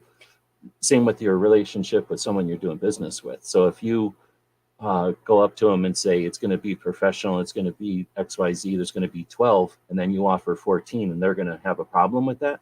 Or, I guess if you offered 12 and you gave them 10, whatever units or things or coverage, whatever, that I could see someone have a problem with. But if they're going to also have a problem with, oh, I was going to offer you 12, but I put 16 up and 4 of them are different than the other ones, and they got a problem with that, think of that before you get into that relationship. They have a right to have that opinion, but you have a right to decide to work with someone who's going to get mad if you, for example, do a live show and talk about their product when they said, oh no, I only hired you to do videos. I didn't want anything as chaotic or random as a live show. I don't want to be associated with any of the stuff that topics that come up in a live show, right? There's going to be people like that, and they have a right to be like that. But part of your awareness, part of what we're trying to get across is think of that kind of stuff ahead of time, or be aware of those kind of things. So if you're creating content and you're going to have a relationship with somebody for whatever, benefits on either side, and they're going to have expectations out of you, be ready to work within those expectations. And then you've got the ability to work with people who aren't going to put those expectations on you. So that's an interesting thing there. Now, as far as the audience, same thing. You can react to audiences, and that's, like I said, that's more of a channel thing. You can react to audiences, or you can present. Now, if you look at success and who's the most successful, no one's successful interacting with their audiences. It just doesn't happen. No one is out there actually paying attention. Yeah, anybody can say, I'm looking out at the audience and I'm handpicking that question. Well, they handpicked a question they felt like answering, and they just gave a name to it. But when you have 1 million people looking at you, you can take any question and find somebody who asked it. So it's a little different when you get large. You can't have a relationship with an audience. But typically, if you're trying to get big or large, you're not going to go very far if you react to the audiences, unless the audience is a whole bunch of coaches that are really out for your best interest and making you larger. Then you're just going to get a bunch of people with opinions, and depending on how you listen to those opinions, you're either going to, take the right paths or not. But so as far as the having differences in your viewers, that's more of an audience. What's the word for that? Like creating your audience? There's got to be some term for that. Like either, well, again, that's more channel direction or channel coaching in general. But as far as like live and produced video, I guess that's the way to say it. If you're going to put out produced video and then go live, it's going to be different. And like Clover was saying, if you're going to do produced videos on a closed range and then go somewhere where it's more chaotic, right? Yeah, it's different. So if you've got an audience that's going to be like, I can't tolerate a difference, well, then don't create an audience. Like, it's easy to say, but be aware that that's something that you're creating. So if it's like, oh, I'm going to listen to every piece of feedback, well, then you got to listen to every piece of feedback and realize that it's not your channel anymore. You got to go with the flow of what your feedback is.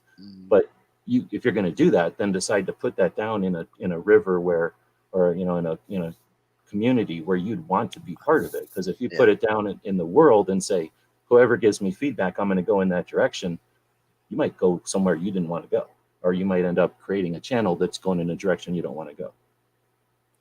Well, that's one reason. Yeah, that's one reason that I don't want to poo-poo on anybody's idea or method or attack plan, because mine is we said this a while back. I think Gizzard brought it up about being unique, and one of the things that's unique about me is multi-dynamic, right? And some people just do the video.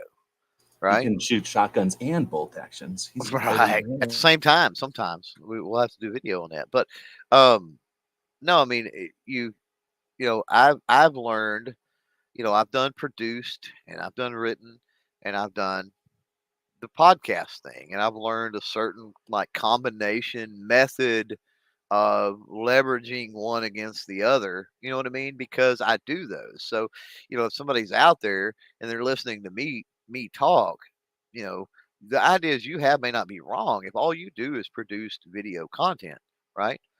The methods you have, the ideas that you do, don't ever think that I'm saying that you're wrong for that. It's just, you're doing something in a different way, and it's because, as we brought up earlier, every channel and their approach and the way they do things is going to be unique. But again, that's one thing I can offer to that company too. I can walk in and go, okay, live the podcast. Oh, you don't want that? I pay, man. I understand. Let's do some produced stuff. Oh, hey, man, you don't want that? How about we, do some written stuff? Or you throw them all in a package and go, hey, we can offer you the podcast, the produced, and the written, all at one fell swoop. Well, that brings up the thing I was going to hit after. There's a separate conversation, but yeah, being multifaceted in your media is beneficial, period. So you're going to be better off at whatever it is you do. You like, let's say you like live, or you like video, or you like shorts, or whatever it is. You like podcasts, you like blogs, you like photographs. There's probably other things, audio. So whatever it is you might like, go study something else. Just like if you're a guitar player and you learn the piano, you're going to be a better guitar player. You don't have to love the piano, but understanding it and knowing what their side of it is when you're playing together or whatever, it just makes you better. So understanding how the different things work. But you might find that, you got into it for this and that for whatever reason. You like video, so you got into the YouTube side. Once you start figuring out that all you got to do is pull the transcript off your YouTube video, spend an hour and a half editing that transcript into either a blog post or a story for some periodical or some organization. Now you've got a different passion or a different ability. You don't even have to be passionate about something you're able to do. And like Clover said, you can offer that to someone who doesn't value live. Live is cool, but it seems to be too chaotic and it's too authentic and real for me. So I need something that's more scripted and slow paced so that I can control exactly what's said, and I can see at a very slow pace. When you create a produced video, not only do you control 100% what's said in that video, but you also have to own it when you're bad or you make a mistake. But you 100% control what gets said in the video or presented in the video. But then as the feedback comes in, it can't even be fast. I mean, on the most popular videos, there'll be a spurt of quick feedback, but it can be removed, right? You can manicure the feedback so that you only see the stuff you want to see, or someone else can do that, and be careful if someone else is helping you because they may be doing that. But you're only going to see what you want to see, but it's usually going to come in at such a pace that you have all the time in the world to answer it. We're in a live conversation. Someone asks you, how come you step on snakes when you built that? Like, oh, well, I didn't realize I was stepping on snakes. And then it's like, oh, how come you didn't even pay attention to your snake? Turns into a whole thing and you didn't even realize it was coming in the first place. With written, you can see something and go, oh, snap, I didn't know we were doing that. Let's think about it for a second and answer this as efficiently as possible. Some people value that. So having that, and then you talk about live or you talk about something else, they're not necessarily going to value that. But like Clover said, some are going to value a multi-faceted approach a lot. And depending on if it's, again, hands off, like, hey, I want you to take all of my, you can do as much as possible, then let's just have a better relationship or a bigger relationship. So if you can write something, if you can take pictures and put them on Instagram, you don't have to have the biggest account. If they don't have any presence on Instagram, you might be their presence on Instagram. I'll shut up. So, the idea that, have multi-talents and explore them all. Doesn't take anything as you're filming to hit the button that says take a still. While most cameras, most videos will let you take stills as you're filming. And as you're sitting there watching through the viewfinder anyway, oh, he's about to smile and be holding his product. I'll never get that picture again. It'd be awkward for me to ask him to hold the product up and smile. So I'm just going to take a quick still. If you use a phone, certain words will take a pic. I didn't know that. Really? Yeah, my phone you can use the voice thing, and you can set up in the settings for the camera, and you can set up certain words that it will, whether you're in the video or not. When you say that word, and Yeah, it you could say has like to. grab it, grab it, grab it, and just be saying Yeah, you grab want it. to use you typically if you're doing it while you're filming, you probably want to use a word that is you don't readily use, which could be weird, but uh, yeah. And it can mess with your editing, I guess. But at the other hand, if you're doing B-roll, then that could be super sweet. Get a bunch of stuff accomplished at one time. Yeah. So Smeggy says you've got a great idea here. This is an awesome one. I like to say that I came up with this one, but this one is awesome. He said he got this from a different industry show. Take all the highlights and edit those together to a longer video. Then you can link to each of the videos you did. So on YouTube, of course, you could do shorts right away with that too. But yeah, let's say after shot, you end up with 10 or 1000 or whatever number of videos. Yeah, just take the clips from each of them. Sometimes people take the clips and put it at the beginning, or the highlight from the video and put it at the beginning before their intro to get people hooked. That's the kind of thing Snob's talking about. So you edit your video, you got the part where he goes, and this will be available February or something, right? And then that's the 30 seconds of the video, that's the money shot.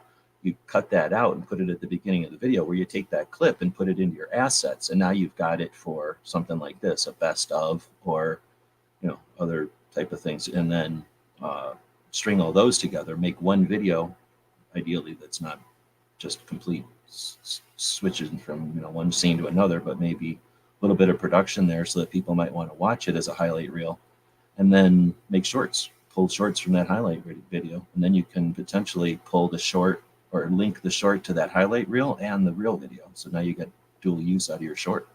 I don't know if people who watch shorts would click on all that, but at least you got it out there, hooks in the water. I don't know. What do you think? Is that too much effort for shorts, or do you think there'd be some return on that investment?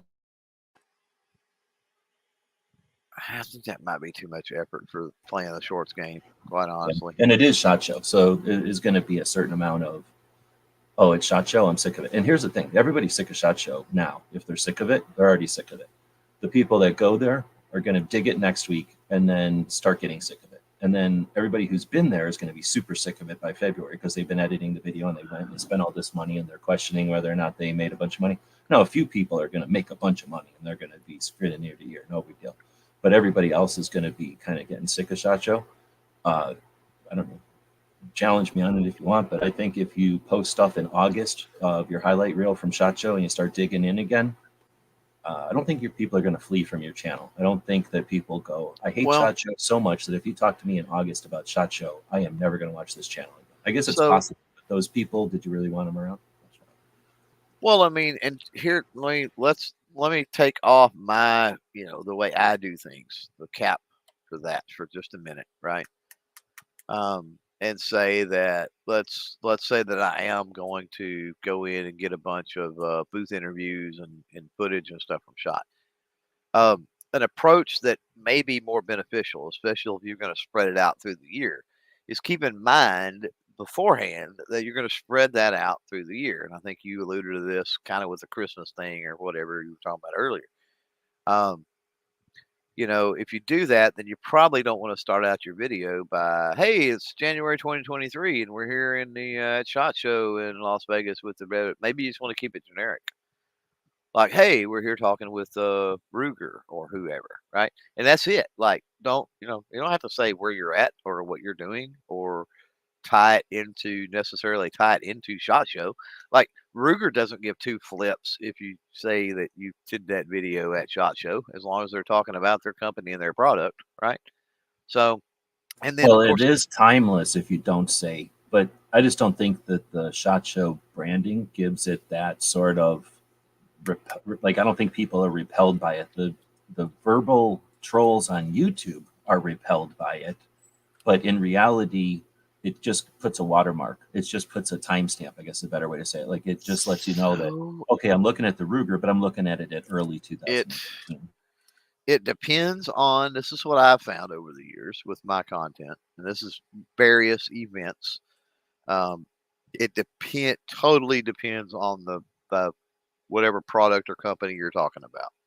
Totally depends. As Like a SIG general or rule, like a little company. more than average, if you tie it to a specific event or a specific date. And again, this is my channel, my analytics general rule. If I tie it to a specific event, specific date, it typically dies a slow death. There may be a little resurgence. So from year to year with those events, like as that event's coming up or that event happens, it may garner a little more traction on an older video from an older event type thing. And like I said, depending on the what is the video is or whatever that is, or the popularity of the search on that particular thing, or there's some other things that go into it. That can drive traffic consistently on a few things, but a lot of that is things that I found anyway that are like negative. I mean, I've got some videos with some companies that turned out to be just, and they had cool products and everything else, but the companies themselves, never came to market. They didn't fulfill orders. They run off with people's money. You can imagine the traction I get on those. But again, that's not the type of traction I want really on a video. Um, and so, and then I've got some that are because, because things never came out, because things never released. Like usually the things that perpetually get better and better and better instead of perpetually, dying a slow death. Usually those are around some type of negative connotation, which drives what you're talking about, G, with the trolls and stuff. Right. It brings an audience in that just wants to see failures or just wants to see fails. So when they don't see fails, they get all mad and they start complaining. There's a lot of audiences out there, and the ones that are active are different than the ones that come around occasionally, and they're different than the ones that are going to find you once and never come back again. There's value to people that are going to find you once 4 years from now and never come back again. And there's people that don't appreciate that value, and there's people that won't acknowledge it because their videos will never offer that. And there's the people that lean into the only daily videos, right? We know there's people out there that literally only put up daily videos so that they can complain about or talk about the sky's falling or get scared or get angry or whatever, right? Like those videos don't have any longevity other than, research purposes. You might find them as like a headline. Unless somebody's going back to research a specific incident on a specific date, they're not going to show up when someone says, what about this item, or what about, does this work for hunting, or will this work in the rain? Their video about the skies falling isn't going to show up. So they can't value the what's the word for long-term? I mean, we have terms for it, but the long-term effectiveness of an actual review. And it's difficult for a company to care about that. They're certainly not going to value it financially too much, but you can have confidence that you're offering something that has value, and it doesn't have to be views immediately. That's not the only value that's out there. And it's actually, the views immediately is a sugary sweet. It's a salty snack that satisfies initially, but in the long run gives you bad nutrition, and the whole system dies. And we've seen that in waves. I talk about the waves all the time, but in 14 we saw that. We're not seeing it now, but what we're talking about is the stuff that trends to that. And we don't have as small a YouTube audience as we used to have. So some of these things, and I kind of should have said this, I was going to say it before, I didn't want to interrupt, but the circumstances that Clover has experienced, what year, 6 years? 18? I don't remember when you started going. Yeah, 6. Yeah. So, your experience is YouTube is a known entity. SHOT Show is a known entity. And then there's the dynamic of existing channels bumping into each other and smaller channels with different levels of ambition and success, right? Then there's earlier than that, which has no consequence. Some of the companies have lived through all of that, so they do know what it was like before. And this is all fads to them, and you're never going to get through to them. And then there's companies that have only lived in this turmoil and with the internet and stuff, and they live and thrive on it. And, again, they're going to have different opinions of long-term stuff. There's companies that understand long-term stuff, and they'll appreciate. Anyway, I'm just saying there's a lot to this, and it kind of depends when you're jumping in. It's hard for me, but I'm attempting to think about someone jumping in 2023 new, and, to where they're going to fit into the big thing. And again, there's some super tactical advantages of being able to jump in now, especially when you think of yourself as a scout or as a some kind of recon. The way you're out there cutting new ground, and you're not just falling in line like a troop behind a general, behind a sergeant, behind everybody else. Doing what you're told. You're out there cutting new ground, and there's companies that value that more than you'll ever know. Getting in contact with them is the tough part, but there's ways to just do some stuff, right? I'll get into another thing. So 3 hour, getting on 3 hours. Snob made a point. I've gotten good return on videos from SHOT Show so far. I'll continue to do that to some extent until I fail to get a fair return on it. There's a million ways to take that one and dig in on that one. So as far as a content creator who goes to SHOT and is satisfied with the return on it, realize that's a component of SHOT Show. So there's people who have figured out their recipe and they're doing their recipe. You're either going to attempt their recipe, right, which is either going to bother them or encourage them or make them entertained. They're either going to dig that or not. But then your audience is either going to dig that or not. Like, oh, I see the way they're baking, I'm going to bake that way. And then the companies that are out there with the ovens and the products are either going to dig the way you're doing their thing or not, right? And then there's the people that do their own thing or do something different every year. I don't know. How do you want to dig on Snob's commentary? No, I would agree with that. I mean, I think there's a, ride, so we talk about the wave, right? Like you ride the wave as long as it's there. But I also think that, and different creators have the different take. I mean, there's ones that are going to ride a wave as long as the wave is there. And then there's going to be ones that are hesitant to jump over to a different wave, even though there's other waves available, right? They're hesitant to do that for whatever reason, a litany of reasons. And then there's ones that are they're not afraid to try different waves. They're like, okay, I've rode this wave for a while. There's other waves here. Let's go try this one. Bam. And they go over there and it's like, oh, okay, this isn't nearly as good. And so they look for something, I don't want to say necessarily look for something better because that it's all relative. It's all subjective or whatever, as the term better. But, I think that audiences change, just like we see, you have G over the years, you've seen the way media operates at SHOT. You've seen that change. Audiences change. The way the industry approaches things change. Like everything changes. And so, yes, while I agree that you should definitely, if you're getting a good return on whatever you're doing, you should continue to do that. I also think that, it behooves people to explore other options as well, because you just don't know. You just don't know. And that's completely. It's not either or, right? You can No, do 3 it's days of not. it and then a fourth day different. You Well, can do 6 ways this way and the 7th that way. There's ways you can some experiment and people can. transition. You don't have to do one or the other. It's not Yeah, vital. some people can. I get time constraints and things like that for some people too. I get that aspect of it. So I mean, it depends on people's personal, I guess, Well, yeah, there's circumstances always or whatever. opportunity, and then there's always ability, Yeah. and then but also things that are out of your control, right? I I planned on doing these 3 things, but something happened and I got to go home early. That'll happen. We haven't even talked about emergencies and stuff, but sometimes you don't get to do what you want.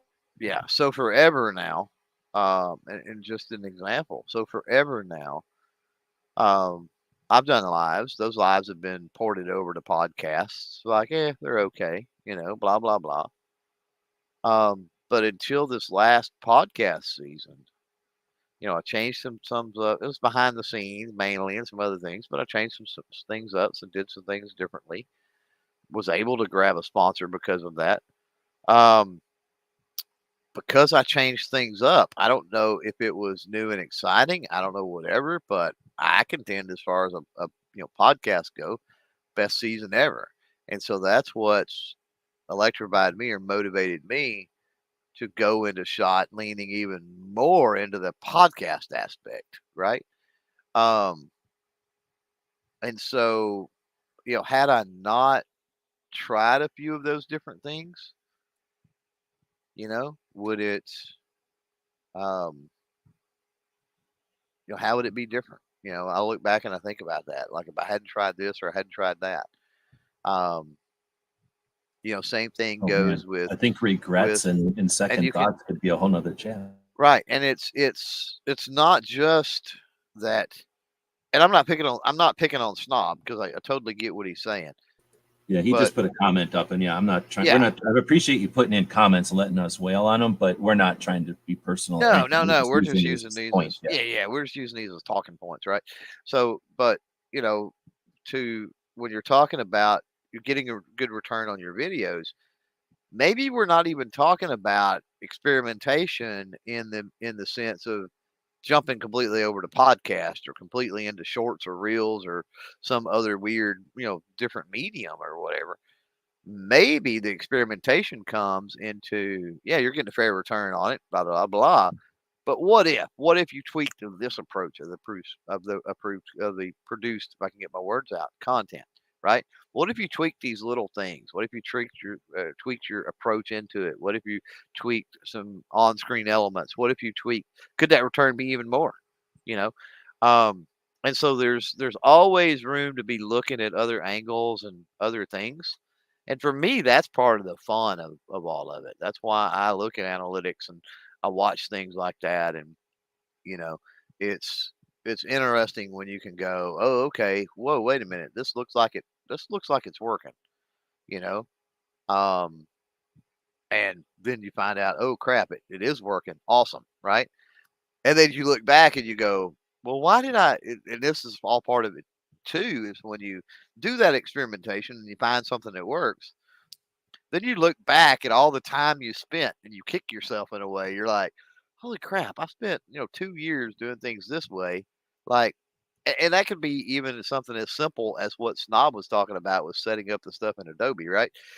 You figure out how to do something, and You get set in your ways. for whatever reason, it's a better yield, it's a better return, whether that be time or money or views or subs or whatever it might be. It's a better return.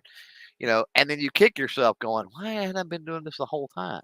But if you never do that experimentation, right, you never know. And so you don't want to, um, all too often, what people do as far as experimentation, and this is dangerous, what they'll do is they'll do one off.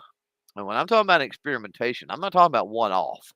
Can a lightning strike and you get valuable info from the one off? Sure, you can, but sample size is where it's at. So, you don't want to take what's you're getting a good return on. You don't want to take that method and completely change that up for the next 5 videos, right? Or the next 5 pieces of content, right? What you want to do is one out of the next 5 do differently for the next 20 or so, right? And then you want to give that all even time to percolate. So we're talking about, months. See, And what I don't happens know. is people are looking for instant results. And I mean, it takes time, especially to get analytic data and get other things. I mean, and to see patterns, that takes time. So It's you've a got to whole be nother conversation because I really don't patient. know. I know what you're trying to say something.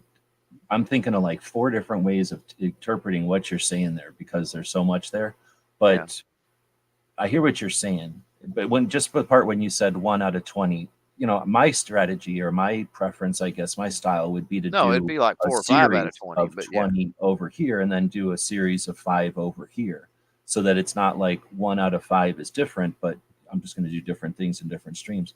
Now, there's other people that are creating another channel for it, so they don't have to ever worry about crossing streams. So, I mean, I'm not, I Yeah, guess, but that's a why whole would you other create conversation. Maybe we'll so just do some yeah, coaching chats after the shot.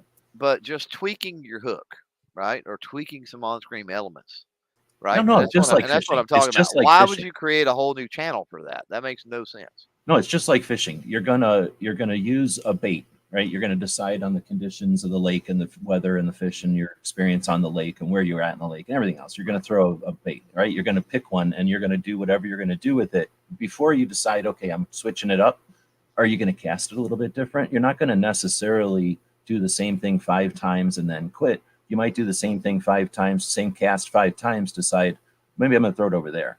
Maybe I'm going to wiggle it a little. Maybe I'll top bait it in. I'm just using fish and shit that nobody Sure. cares about. But you know what I mean? Like you're going to play with it a little bit, and then you're going to switch the bait. Same thing with your videos. There's that different style. Some people are going to go, nope, my experience, there's no point wiggling different. I'm just going to pull it in and change the color of the bait.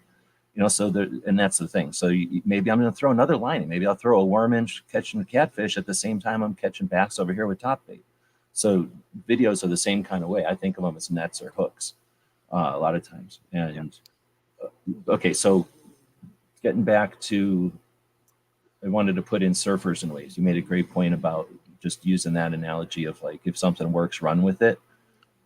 I don't know a lot about surfing, but I've seen enough surfer movies to know that there's your locals only type of surfers who are like the skateboard gang, and they're like, you know, protecting their turf, and they don't like a bunch of vacationers coming in and taking all the good waves, and you know, so they keep the beaches sort of to themselves, and they do what they do, but they're not ambitious. They just want to use the resource that they feel is theirs because they got there or whatever, right? And there's that element to media and to just shot in general. But then there's the surfers who are like, hey man, I haven't surfed here yet. I haven't surfed there. Oh, look, I can surf this drainage ditch, or I can surf this, you know, when it's a rain runoff, I can surf in this channel. Like they're not looking to be famous. They're just trying to experience a lot of different surfing. And there's that element, right? And then there's the folks that'll be like, I'm going to be on TV and I'm going to compete in some kind of thing in Hawaii. So I got to practice, and I'm going to go to Hawaii and I'm going to compete with other surfers. And I don't know, that must be for points or something, right? Like they have some way to compete. So they're going to have to do it like a sport, right? And we got that element. There's people like a sport. And then there's the people who know all those different elements, and they're going to go out and be the image. They're going to be the poser who understands what's being perceived and what's drawing the advertising dollars. And they're just going to stand there looking like the ideal version of whatever. And they're going to watch the people who are just doing their thing, and they're going to understand all the other dynamics of it, but they're just going to stand there collecting, you know, being the focus of the pictures, and they're just going to regurgitate whatever they've heard and do pretty good at that. And all these people are playing their roles and doing their thing for their intent. And I think that's an element of it that I've been trying to approach too, is that you can be doing this with different ambition, with different intent, and you can be satisfying different parts of our community, of our industry. And the best part is you don't have to be any one of those. You understand those are elements, but you can evolve and be different ones. You can literally do different things every day a shot. There's no telling you can't do one thing on one day and surf a different way tomorrow. And you may want to react to the waves, or you may just have different ambitions and goals with your channel. But I just want to say that wave analogy, I really dug it. And there's a couple aspects of that analogy, is that, you know, even though a wave may seem like it's going to last forever, it's not. You know, it'll have a season or a it's break inevitable. or whatever, it's eventually going to crash, but there's always going to be another wave, right? And well, no, that's the thing. There's going to be ammo shortages. There's going to be political things, and there's going to be people that sit there and wait for those conditions, and then they'll always be the shining star because they know how to surf at those conditions, and they're never going to bother to surf when the conditions are poor, and they're going to let people go out there and do their thing, and then when the conditions are good, they're going to push you out of the way. And there's not very many nothing. There's no leadership to say, you know, hey, this is a poser who's just standing up, fair weather, or whatever you want to say, or in this case, you know, perfect weather to shoot surf ideal conditions and act like there's a pro. I mean, are they a pro? Yeah, they're a pro at getting attention. But well, you also have to throw in, when you were talking about that, you were talking about all the different type of surfers. You've also got to throw in the OG vintage surfers with the 16-foot long wooden boards that they used back in the 1400s. Versus the boogie boarders. Right? That would be the riders. That would be the riders and stuff, right? That we deal with. Like, they're out there riding the same waves we are, but good Lord, look at the antiquated old clunky equipment they're doing it with, right? And so the constant is the waves. And being appreciated by different people for doing it. And eventually what they do is going to be appreciated by the folks who ain't paying attention, but that's an element of it that we also have to keep in mind. You may not be valuable to the kids who are paying attention to that today, but tomorrow you're laying down content that they're going to be valuing at a whole different level than it was programmed in front of my face today. Tomorrow, when they go seek it out, they're going to find you, and who's putting your content there. What are you focusing on? Go ahead. No, but I mean, that's that's one of the things. I mean, it's all there for the taking for everybody. How you approach it, how you navigate it, how you utilize those waves, right? That's all that unique individual thing that we were talking about. Yep, and SHOT Show is just the big rainy season or whatever it is. The conditions are that bring the good waves. So we're going to see all Yep. these different things. Yeah. Right. It's like, oh, that's the best day of the year to surf, or best week of the year to surf. Is all it is. And I guess I'm going to use that analogy. There's the people that do the photography. So think about any of these skateboard surfer movies. That's what I was riffing off of. There's a bunch of surfer movies and skateboard movies I've watched that are like, document, whatever, drama, documentary things.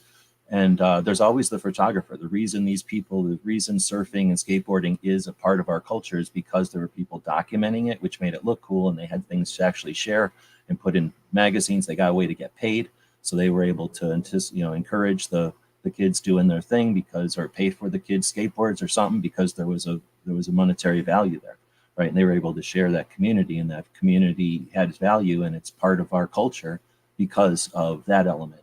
So there's, again, that element that media doesn't have to necessarily be the surfers as much as the facilitating the people that are doing the work, right? So if that's another thing, value your voice, value your skill set and who you contribute to.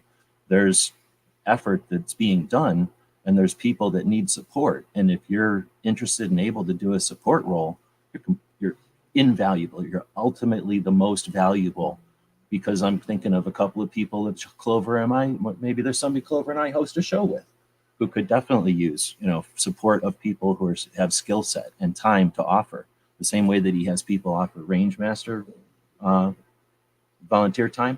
Imagine if he had 3 or 4 people helping him with web stuff and taking care of social platforms and stuff, so he could devote time to whatever and have those platforms doing as effectively as they could, right? Ambitiously as possible. So there's that shared aspect of what we're doing and what you're able to offer people out there. Anyway, I'll move on because we've been going for a while. Snob also says, and he also said before, he doesn't care if we pick on him, but yeah, it's not our goal. Right. Snob saying, one way I could see that working, and what he meant is my concept of posting videos throughout the year and not just in a big lump right after SHOT Show, is if you record the videos and then release them as the products are actually in stores. That's more work than I've ever done, but that is a strategy for sure, because not everything that gets presented at SHOT makes it to the floor or the sales floor, or is anywhere near production lines yet. So yeah, it might be July, it might be December before something actually gets out, and they're just, they brought their pre-production samples or their prototypes even to gauge interest and to kind of sneak peek. I still disagree. Like I don't look at success as just number of videos, just, to be able to offer a view of the industry and stuff, and the way SHOT Show gets normalized and the full scope of SHOT Show gets understood, I think, is by not just making it a hit and run type of thing. But again, who cares? There's no way to do it. There's just ways to do it. Gizzard said, the videos I've had that are over 10,000 views are all from SHOT Show. They're also responsible for all of my subs. The viewers are out there and they want this. Yeah, it's a great point. And again, if you've created an audience of people who are interested in your live conversation, or you've created an audience of people who are there for ammunition, ballistic gel things, right? Or to follow your competition adventures or, story, whatever it is. And then you go to SHOT Show, expect whatever. But if you're, on the other side, if you're doing it and you incorporate it as part of your thing, that's different. And in this case, Gizzard is probably talking what we're going to call, what's a better way to say long form? I guess long form or what's long tail in real world words? Like informational videos that don't have a expiration date. So explaining how something is or when something was first introduced, that might be something that people are going to look at a year from now or 5 years from now. So they've got more potential to get views over time, accumulate views instead of depending on an initial rush of views. But then there's also that aspect. If you're the first to show or the most interesting or the one that gets, for whatever reason, in the logarithm, it was the one that has the best lighting or the one that gets linked to quickly most often, and now it's in the logarithm, you can catch those waves. It's the literal wave Clover was talking about, I think, right? Like the trending logarithm type of thing, catching the logarithm. Right. Wonder if there'd, I don't know who to have on the panel, but it would be interesting to have people who've been to SHOT Show long enough with an attention towards this, and it might not necessarily be the figureheads on the channel if they've got a person behind the scenes who does the strategy or something or the keyword stuff, but it would be interesting to have a conversation with people who've been to SHOT over time to see what kind of results or return there was on videos. Mhm. And then, looking at the graphs or something to see if it was all a spike right after SHOT or if there is any going back to it or not, from a variety of channels and stuff. That'd be something NSSF could do. Say, hey, we're going to talk to you all individually so that, it's all anonymous to each other, but we'll be able to take a look at everybody and offer you some from the NSSF, like from an ally's perspective. Here's some insight. Oh shit, how cool would that be if there was a room we could go into if you decided to and share as much of your content, what are you going to say, like your channel analytics for the different socials you might be on, and you shared that with NSSF, and then everybody who did that could be given information about where they rank, or some coaching or some insight or whatever, have maybe roundtables. Here's the people that match up to what you're doing. Is that something that should be done? Is that NSSF's role, or am I crazy and it wouldn't be useful? Or do you think people wouldn't participate, or something else? I guess I'll quit those two. I don't know. Yeah, I don't know. Right, so you do something on the other line or something. Snob is saying, I'm always going to try new things at SHOT, but I was just saying I'm going to continue with what I know works for my channel also. That's Sure. a big point. Yeah, if you've got a strategy that's working. Yeah, don't scrap it all. Yeah. Okay. So I don't know, we didn't really even, that makes me think of, like, for some reason, the literal nuts and bolts of it, like Amazon links, third-party associate, or what. Well, that's where it also gets into, that's where it also gets into what we were talking about, multifaceted, right? So like I can do, so I can put out a podcast. Gizzard out there has figured this out, but I can put out a live that turns into a podcast, and the safest way to navigate that on YouTube, I could put it out and turn on the advertising, right? But that's going to be a long form video, and does that long form video, an hour plus, does that garner any type of ad money anyway, right? By getting the views and blah, blah, blah. So, why not take that and turn the monetization off, which eliminates monetization policy completely when it comes to YouTube, because I've turned it off. So now all I got to worry about is the community policy. And, I can go out and, find advertising, do my own advertising, my own sponsors, and ultimately generate more revenue for that podcast than the, than the YouTube ads would have brought in the first place. And from at the same time, I'm porting that over to the audio podcast world, and I don't even have to worry about advertising revenue and other things over there, because I've already secured all of that funding or revenue or whatever myself. And then so you get better traffic all the way around with it, which is better exposure for the companies that are advertising or sponsoring or whatever, right? And then the same goes with the potential written. You were talking about taking a transcript and using that to write a blog post or an article. An amazing way as far as revenue generation. Like, you can actually link to things like that. Like, you can't say there's a link to this product down below, yada, yada, yada. But here's what you can do. And we're getting into some masterclass creator stuff here, unfortunately. But here's what you can do. Whether it's on your website or, some third party place that, allows blog posts and written stuff like that. Um, Take that, transcribe that, narrow it down, make it a little more concise, put it into words, and embed links, right? You embed links. So when you talk about you used this particular ammo from True Shot Gun Club, right? Well, embed a link on True Shot Gun Club, and it's not a blatant in your face link, but that's an affiliate link, right? And then you can point to your blog post from your YouTube video. You can say, hey, maybe it's at the end of it or whatever. Like, hey, if you're looking for, a lot of the more particulars, in the written form, well, remember, I do have a blog post, written review, whatever it might be on this. And the link to that will be down in the description below. You're pushing to, at that point, a blog post, not an affiliate link.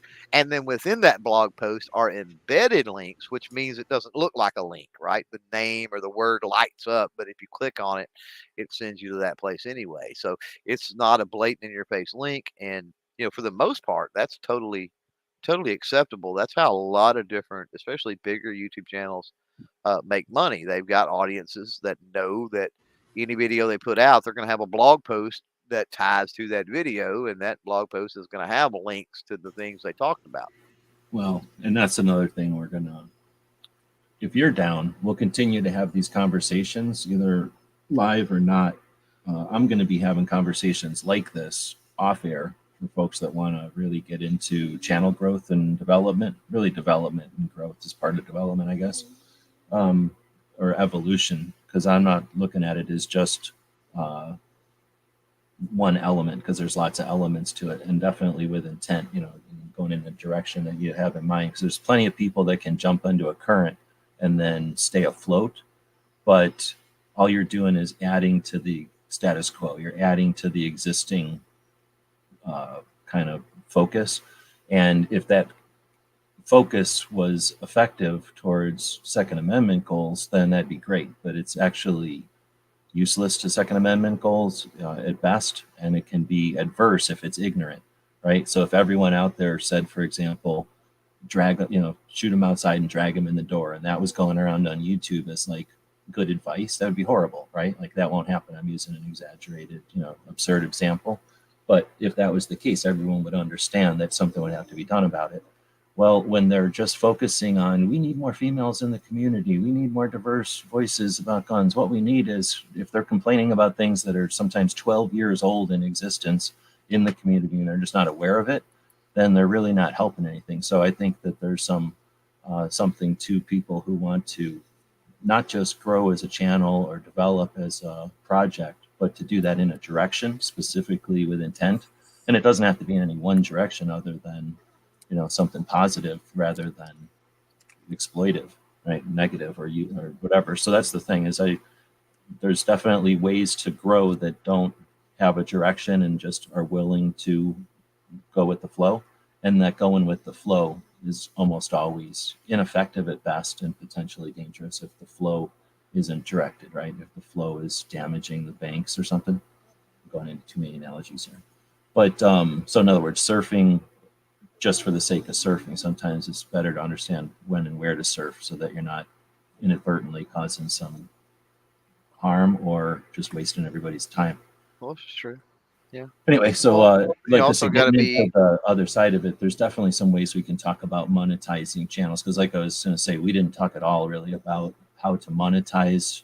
We talked a bit about it, but we didn't get into any kind of details. Really, I don't think we need to 3 hours in, or just to the general public, because I'd rather do that specifically with people. So one, we're not offering bad advice, because there's ways to say, let's say you wanted to jump into a channel to attract competition shooters, and we gave advice to that, but then you're not trying to do that. It might be useless or harmful to your channel to take that advice. So we'd rather talk to people, or I'd rather talk to people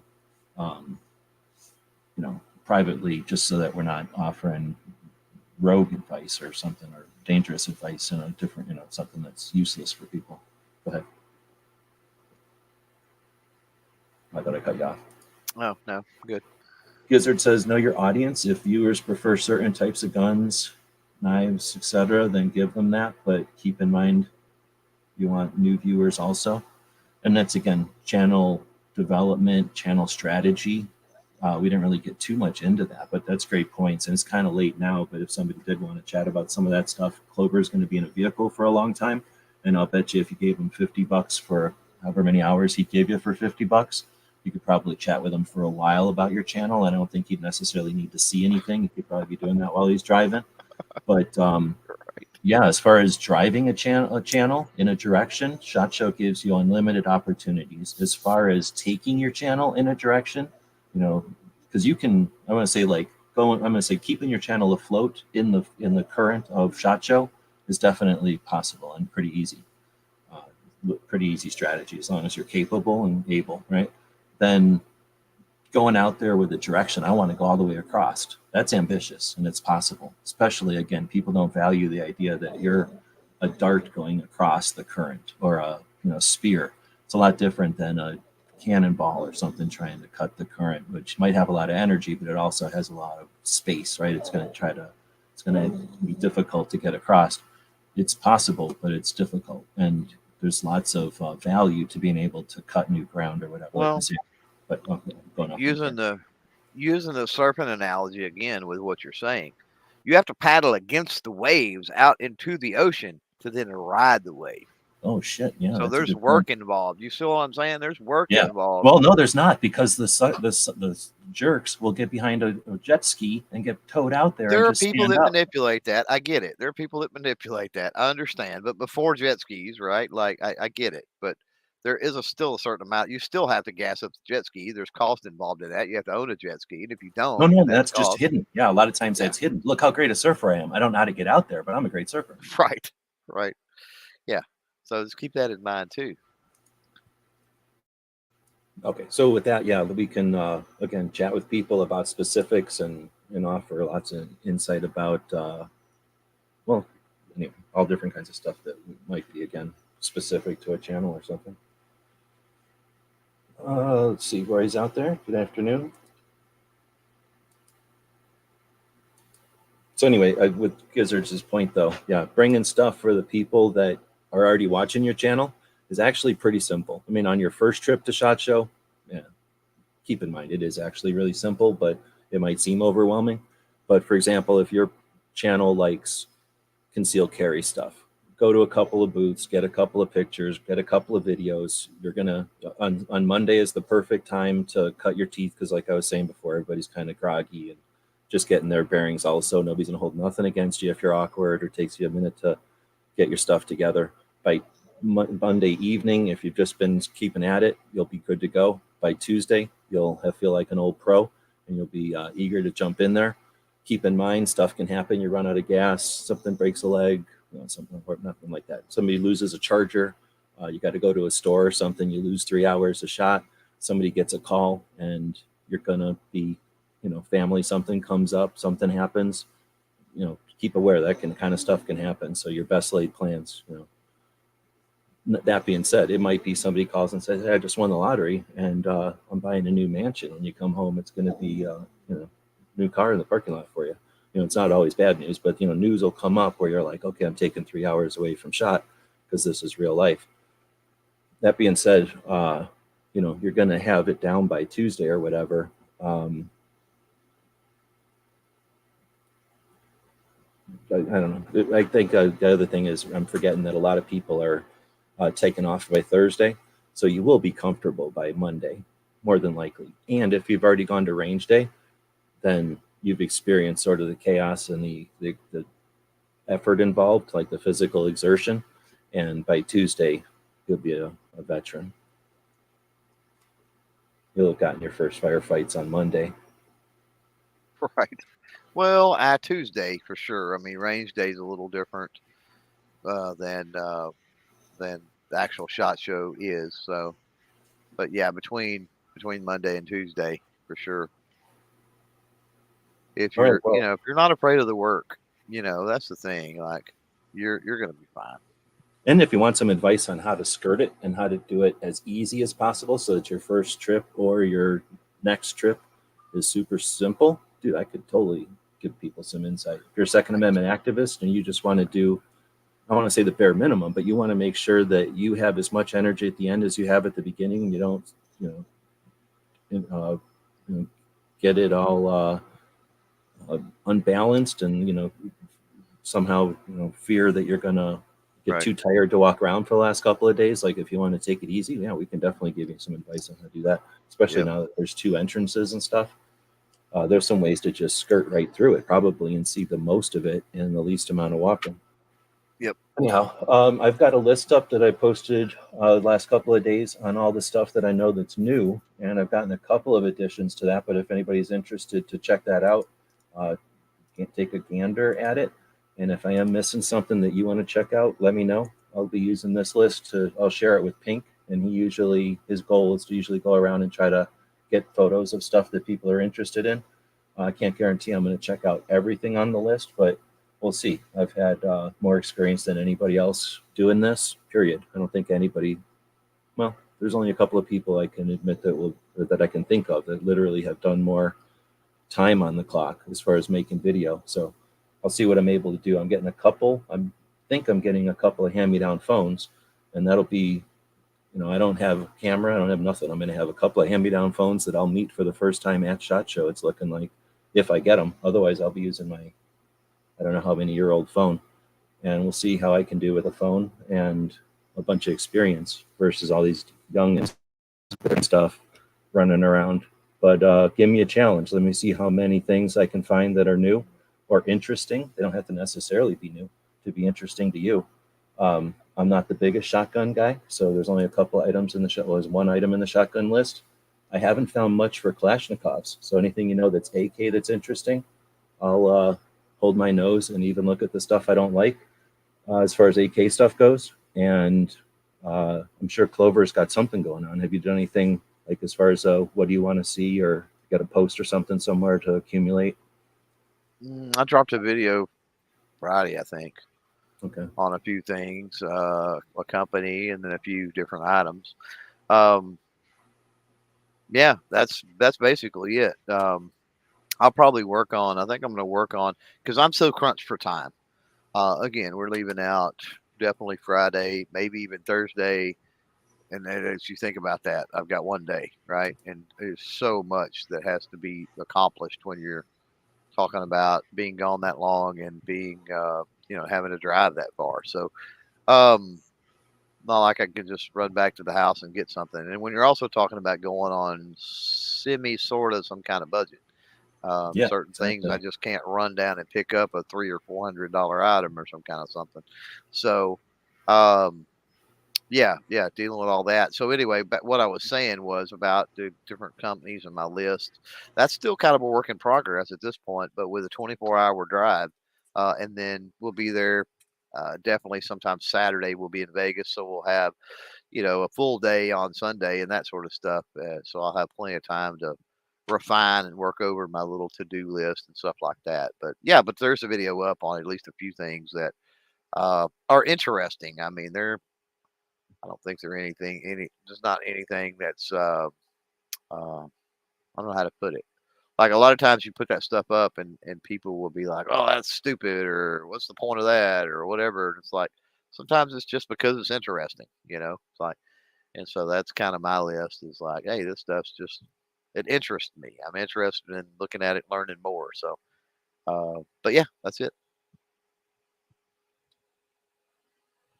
And as we're chatting here, I'm thinking of more and more stuff we could have addressed. We didn't really talk about too much about doing shorts and lives and whatever they call on Instagram, the circles on Instagram, the opportunities and the hazards with that. But Clover will be in the vehicle for a while. I don't know if I'll be able to, depending on when and where stuff happens. I'm not even for sure, unfortunately. I've got some things secured, but I got to be realistic and have bills paid, and I do have another big bill.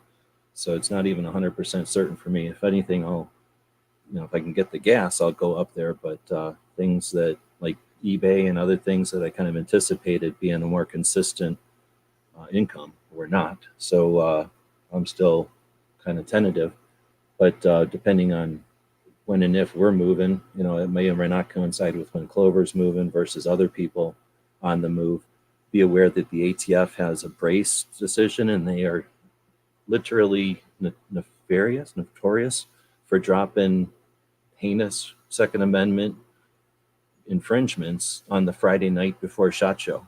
So I'm not saying it's imminent. I don't have any insider information other than in 2015 they dropped the brace thing, and in other years they've dropped other things that are coming to mind on that Friday before SHOT. They think it's funny, and they figure that with the industry literally on the road, you know, most of the big companies are either driving or flying groups of people that are staggered or, you know, flying in. So they figure by catching us off guard, they're doing something to us. So you know, don't be caught off guard if that happens. But I was going to say, I don't want to keep saying it, but if somebody did want to get literal information from Clover, I'll bet you for $50, it would help him out with gas. You could PayPal him that, and you'd have some undivided time with him. Could be way more valuable than that $50. And I'm just throwing that out there as a number. He might even do it for $45. You don't know. He's an old guy. I'm willing to do the same if anybody's interested.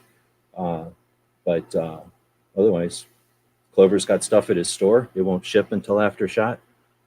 Check that out. We've got the Gear website store. I'll throw a commercial up for that. Lots of other people out there are traveling and, you know, efforting to do this when the economy's crazy and things are tough. So supporting that which you value is appreciated. I want to thank our Patreons. Oh crap, did I not have the thing up again? I want to thank our Patreons, people that make it possible for us to even contemplate this kind of stuff and to spend time like this with Clover each week to well, enhance what we got out there. Thanks everybody for joining us. I'll let Clover end it here just because I've blabbed here for a bit. Yeah, bye. See you guys on the at SHOT or on the sunny side of SHOT, one of the two. GearWebsites.com is your source for firearms-based playing cards and books. We also have mugs, shirts, and posters with designs that we've made live. Of course, we have patches. Every Friday is Free Patch Friday. We appreciate your support. Thank you for shopping at GearWebsites.com.